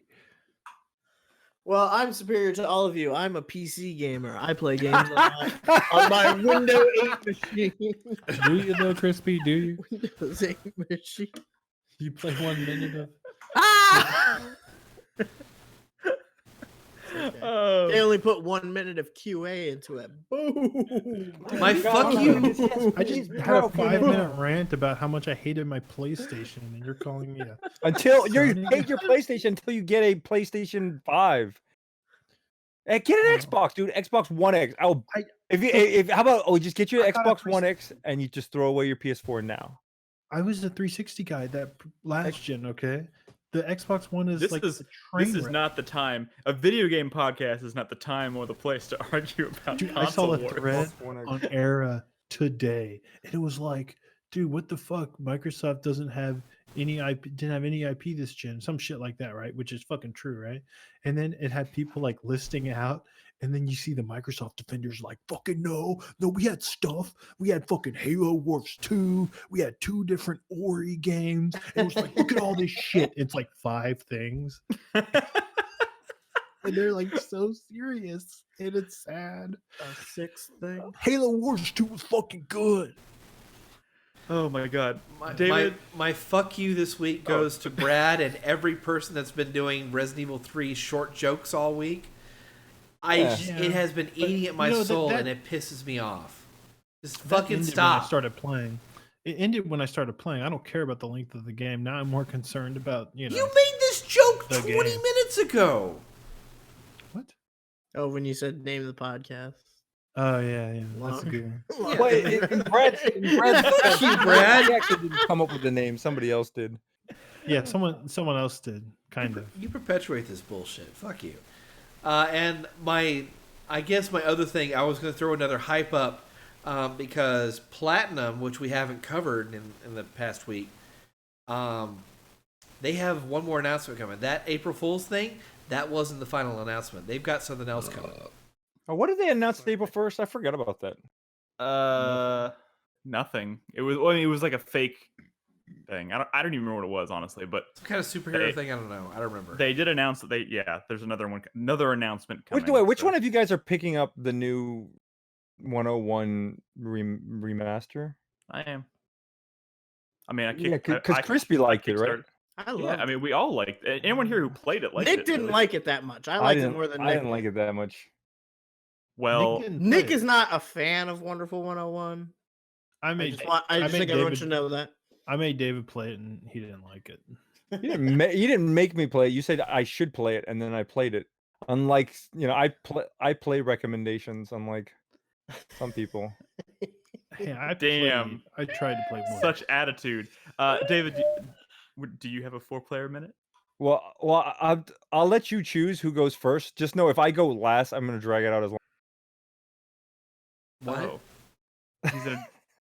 He's gonna drag it out as long as possible. Nick, you should go first, and then when all right, David fine. talks, and then I'll just fade the show out as David's continuing his 4-player minute. All right, my hype this week. I can go though if you want, Nick. It's up to you. I'm going for. You'll go last. I'll save the best for last. My hype this week is for Resident Evil 8. I'm very, very, very, very excited to see what this announcement's going to be. I don't know when it's going to happen, but we're seeing all these leaks and details and rumors slowly creep out. So it sounds like they're going to have no choice but to officially announce this thing soon. I would imagine the way Capcom's been doing things, it might not be till this fall. I mean, they were probably waiting for E3, but with E3 not happening anymore, they can probably just do it whenever the fuck they want. So remind me again, Nick. Did you like Revelations 2? Yeah. I mean, I played that for the first time like a year ago. Oh, really? When I did my series. I like the Revelations 2. It's great. Oh, that was another part of the rumor for Resident Evil 8 was that it started as a Revelations 3, and then when they were testing it, like with like focus testing it, people liked it so much they decided to modify it and make it a core entry in the series. So that's interesting. I don't really know what defines it as a Revelations game other than the title, I guess, but I don't know. It seems like a lot of promise. I'm really excited for it. My thank you this week goes to thebrokenroad.blog for inviting me to be a part of. They're doing a Days Gone week. Oh. They're doing a celebration of Days Gone. And Nick, when are we talking about Days Gone, dude? I can talk about it whenever you want. Okay. You played right that after the show, dude. Did you play it? I started it up. I've been meaning to go back and finish it. So they're doing a Days Gone celebration for a week. I mean, because that's what they do. They celebrate Days Gone. So they're doing an official thing. When? Like once a year? Well, this is the first anniversary of the game's release. So starting on April 20th, all week long, they've invited content creators and people all over the net who like the game a lot to submit appreciation videos and do anything they want to kind of celebrate the game. So I'm submitting a video. Chris Davis is going to help me with that. Thank you, Chris Davis. And I am also going to be doing a stream on the 25th from noon until wee hours of the morning, I guess. I'll be playing Days Gone all day. I'm going to be diving into my first New Game Plus, and I'm going to be taking on a bunch of challenges, a lot of stuff, the post-game content that I never played before, which was like a lot of the challenge horde content, which is really exciting. So tune in on the 25th, Saturday the 25th, starting at noon. I'll be streaming pretty much all day. I've seen people in our own community who have asked me to stream it before, and now I'm going to. So tune in. I've tried not to make any jokes. Or I anything know about this, you've done so well. But the You can't help one it, dude. that immediately popped into my head is the there are dozens of us GIF. I know. I mean, you're not wrong. I really liked your first joke when I first announced this in Discord, and you were like, "Oh man, I can't wait for the annual fail seal orgy that I was invited to." That's pretty good. But yeah, big thanks to the guys over there for recognizing that I really like that game and asking me to be a part of it. So I'm looking forward to it. You should tell them how much you don't give a shit about Splinter Cell. You were pretty vocal about that. I was? Yeah. There's a lot of acidity there when you said it. Splinter Cell? Not Splinter Cell. Sorry. Siphon Filter. Oh, God. I was gonna say. I was like, I don't see Sorry, the sorry, connection sorry. here. Sorry. Siphon Filter. You were like, why would I ever want to play that trash? Fuck that. How dare you? So let's see what else. My sweat, I guess, goes to Final Fantasy VII Remake. First of all, I'm not getting my copy of the game until Tuesday, so I'll tell you how it ends. please do. I'm only gonna have about 2 days to play it before we talk about it on the show next week, so I hope I can get at least a decent chunk of it done before then. And my fuck you of the week goes to Doom Eternal. Really That game does what it does exceptionally well, but it does way not too like much. classic shooters. It does. I guess I don't. I mean, Stop it's it. not even. Do you guys ever feel worn out by that game? Like you play it for like an hours and hours? Dude, Yeah. I set out on, I guess it was last Friday night, I guess. I was going to play that game until I started at like 9 o'clock. I was like, I can finish this. I only have like 2 levels left. I can finish this. And I played it for until midnight. And I was like, I'm still not done, but I stopped and I thought I was fighting the final boss. So I was like, I'll just finish it in the morning. Came back in the morning, beat that boss, and then kept going for another 3 goddamn hours. And then it ended. That game, I played that game for 22 hours. Oh. And I was done. I was like, my fun meter was pegged. I was like, the gameplay is fun, but I was just kind of over it by like hour 10 to 12. And I kept going for twice that. Dude, see, sometimes shorter experiences. I heard that about Alien Isolation. Short and sweet. Actually. I mean, that's you might be right, Brad. I obviously adore Alien Isolation, but yeah, I get it. There's I get a certain type of game that shouldn't be 22 hours long. No, I mean, I don't know. No, it's like- true. How do you think about it? And you're like, what the hell? What could you be doing for 22 hours in there? hiding in lockers, hiding in lockers, hiding under tables, Doom. hiding in everything. Even Doom 3 was. But see, the thing is about Doom is like Alien Isolation was exciting to me because I never quite knew what to expect. I never knew what was going to happen next. Doom is like, you know what Doom is after after the first level is over. You know what it is. It is walking down some hallways until you get to a big open space, and they start loading in demons, and you fucking run around and blow them to hell. Great fun, but it does that. Demons. It does that on repeat for 22 hours, and I was done with it. So yeah, that's my fucking. Bless you. Ah. All right, David. Finish. Let's see. Finish us off. Well, my hype is for Soccer Wars is coming out in 2 weeks. Trials of Mana is also coming out. But even more than those two, there's a Xenoblade Definitive coming out There for is. Switch. It's kind of a remake, right? It's not just like an upres. It's like a I mean, I think it's just a Yeah. remaster with all the in like a new content. the engine, right? They redid like models, and is it a new engine? I'm interested. It's using the Xenoblade 2 one, right? Whatever. The first one was on the fucking Wii, and no one. Yeah, which is why I won't play it, because the Wii one looks like doo-doo. Dude, I Remember the played, like- time? Remember I you played told it in me? an emulator. Yes, exactly. You told me about how you played it in the emulator Mhm. better, and I was like, damn it, I want to play it, but I don't want to emulate it. So Mhm. hopefully the Switch, the original one didn't have Japanese language though, right? It was like I don't know. I don't know why they do this, but they always do the British accent in some of these games. Like in Dragon Quest, they do it too, Oh yeah. which is why I couldn't play Dragon Quest in It's couldn't really do bad. it? It's really bad in the first Xenoblade. Yeah. And Xenoblade. Xenoblade Chronicles, yeah. So the Wii U one. No, the first one. I wonder Okay, if but they do they I wonder if they do accents like in the original version too. You know, like in Japanese, they're like speaking Japanese, but with like I think it's because it's foreigner English thing, accent. right? It's like Americans or like How does blue- that blonde-haired sound? people. It's because that game was first localized in Europe. It didn't come over here. Oh, Initially. is that why? Yeah. Because you know the Switch version of Dragon Quest, Not Dragon Quest. I mean 11? Xenoblade. but the Switch version of Dragon Quest has Japanese voice, which is why I started up the PS4 one and then I went out and bought the Switch one. Switch So I one's the one to get out here. Yeah, but it doesn't look as good as the PS4. It really doesn't. No, I know. Yeah, but and my hype also. I've been watching Boruto. I don't know if you guys are any Naruto fans, but I got really tired and burnt out of the whole Naruto like Dude, I thing watched, like, where like Is that still going?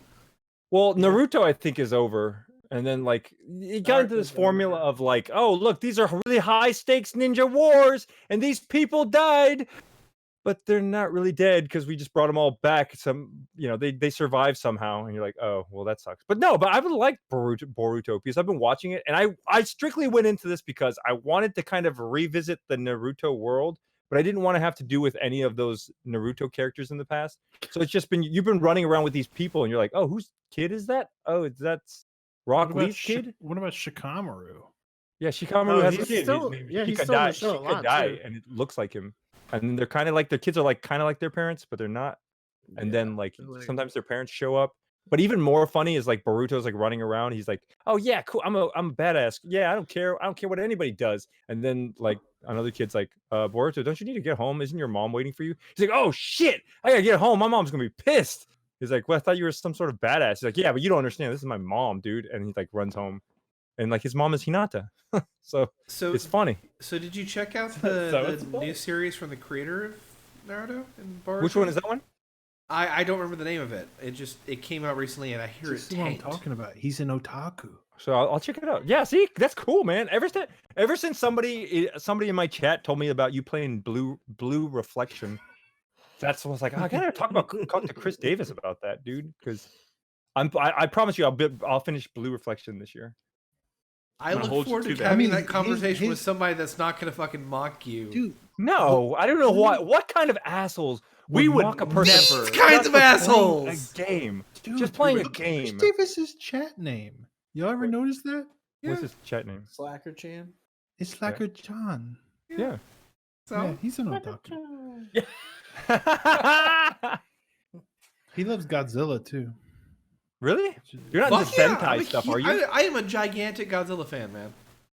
He is. I That bought is the not an Criterion understatement. collection. I pre-ordered he's that like- shit on the day it was announced. He's like me with Born, but Godzilla. Uh-huh. Yes. If that With tells you. Born. Wait, let me. Does Right? does I the did not Born- mean to right? open that can of worms. Am I right? Godzilla Does has the this Born- legacy does the of Born- films does the spanning Born- like 50 fucking years, and you 'Cause- bring up Because anybody's Born? fucking said that. Like, Keep going with your anybody's foreplay. ever been like, "Oh, I'm a huge maybe fan of James Born Bond or movies." something, but Born. Born. Does the Born franchise does it still exist? Because they were talking about like a reboot or something, right? David, come Aren't on. they If doing you're an gonna keep Amazon talking, show at or least do something? something. We do need to talk wrap about this. something more interesting. Saw. Okay, what about the Saw series? Isn't God that, damn that it, getting reborn? I'm just gonna fade out the It podcast is. right here. Okay, Thanks. so, It's got- but yeah, Chris Boruto and Rock. Xenoblade Chronicles. I kind of want to play it. I might actually go play. What's the Wii U one? I might go play that one instead. They had like a big patch for Xenoblade it. Chronicles X. Oh, is that what it is? But it's not the same. It's a different game completely, right? Xenoblade Chronicles X, dude. That was my game of the year. Really? Yeah. Oh, cool. I'll go have to look at that. My sweat was for Final Fantasy VII, but since all your posers picked that one, my sweat is actually I'm at the end of Tokyo Mirage Sessions. Wait, that could be my fuck you. too. Every time someone says Tokyo Mirage Sessions, I think of that game where you play as the Chihuahua. Tokyo game is that? Jungle. Tokyo Tokyo Jungle, yeah. And you have like lions and stuff. No, I it wasn't a immediately think of Chihuahua. It's a Tokyo Jungle. Pomeranian. Yeah, it was a Pomeranian, right? Because Asians like those. Even shit dogs. worse. What'd you say? You cut out. And... Who, me? Nothing. Oh shit. Okay, but Tokyo Mirage Sessions, I'm at the end. I don't know if you guys know anything about that game. Everybody keeps selling it to me like because it's a game about you play as idols in the idol world. it's I want to say it's more Fire Emblem than it is about idols. Like how far did you get in that game, Brett? Or how big into the Fire Emblem lore are you? Look, I played a lot of Fire Emblem games. I don't care about the story. Okay, you know who Garnef is? Sounds familiar. Oh, I'm at the end of the game. Garnef is trying to resurrect the Shadow Dragon, and I'm trying to perform the opera of light to counteract the Shadow Dragon. Man, you're not even going to understand what that even means until you play like 30, 40 hours of the game. He doesn't even realize it's Shin Megami Tensei crossed Fire Emblem. Who, me? No, Nick. Oh yeah, it's Shin Megami Tensei, which I don't know if you guys realize, but Shin Megami Tensei is SMT, but Tokyo Mirage Sessions is TMS. What? It's Shin Megami Tensei flip backwards, dude. It's like a complete whereas Shin Megami Tensei is all, no, you know what it's called in Japan, right? It's called like Ghost Stories or something like that. It's called If or something like that. FE. You're talking about FE. Sharp FE. Fire Emblem. No, there's a Japanese name. This is the longest podcast you're we've getting ever. mixed up. Anyways, Isn't Shin Megami Tensei Japanese? Yeah, Shin Megami Tensei is Japanese. Yeah, but it's not really my fuck you. But you know what sucks about the Tokyo Mirage Sessions game is there's basically 3 releases. It's the original Wii U one, which has a bunch of like Japanese content. Like there's a Hot Springs DLC. There's one of the dungeons where one of your party members gets kidnapped by a crazy photographer, and he's taking pictures of. He's kidnapping idols and taking pictures of them in their bikinis. And so the entire dungeon is just basically bikini photos, like plastered all over the wall of these girls.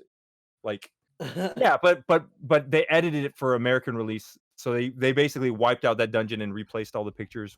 No bikinis in it at all. And then so there's the American version that got censored. And then now there's a new Wii Switch release that has all the, and I thought that the Japanese Switch release was going to be a re-release of the original Japanese one, but it's not. So it's the Wii U one censored, but with more content. So it has more songs and more like other side quests and stuff. So I kind of picked the wrong version to play. Because I picked the one in the middle, which doesn't have the uncensored stuff and doesn't have all the extra new content. And I'm just like right in the middle. And I saw David type in the chat. So far, so good. When someone asked about how long he was taking. Oh, Nick faded out the podcast when he started talking about Naruto. We know that. Anyways, but yes, but seriously, I've spent 46 hours on this game. That's probably the longest games I played. 11:30. Quarantine life. I'm on the last boss, and like these bosses are very hit or miss. It's either like, oh no, they're all super difficult. It's like you get one hit by at some point I've got one hit by everybody and died, and I've had to like go back in and restructure it and find some cheap way to get through it. I have faith you'll finish that game. I hope so. At some point. I guess my fuck you goes to coronavirus because I haven't been able to play DDR for like 2-3 weeks now. And I was playing DDR like twice a week, every week. I was getting really good, like again, like to the level where I was better than I was in 2003. What's so funny? What happened? Brad's gone. He's gone. Oh, really? Brad is like literally leaving. I'll call him later, dude. Call him right now. Am I thank you? Wait, you've already. This is like your 6th part of your 4-player minute. No, this is my fuck you. The other one was my sweat, was the Tokyo Mirage Session last boss. So just to recap real quick, my hype is Sakura Wars and Xenoblade. My sweat is Tokyo Mirage Session's last boss. My fuck you is coronavirus because I can't play DDR, and kind of fuck you to the Tokyo Mirage Session's multiple releases. And my thank you goes to all those people who show up in my broadcast every night. I've been broadcasting like a month straight every day, and every night Ultima Inferno's there, and Green Toast is there, and this guy Lewis is there, and Illumination's not really there, so maybe not so much. Please thank you keep to her. going down the list. I think that's mostly everybody. I mean, like Slade shows up occasionally and pops his head in and retweets my stuff. But yeah, What is it? What is it? Oh, thank You you got for it. them That was because it. I've beaten a lot of games I play. They stay up with me sometimes like 6 a.m. watching me play games. That's pretty crazy. That is crazy. That is called commitment. And Yeah. that, ladies and gentlemen, is the end of the show. Brad, Look what I got. he came Yeah, back. he wasn't upset. He was just hungry. You ever heard of This is nipples on him? Oots nipples. We ordered chips off Amazon, and we were Oots looking nipples. for like variety packs, and we got some Oots. I've never even heard of Oots before. Have you heard of chomps? No. Sir They're like Chomps a lot?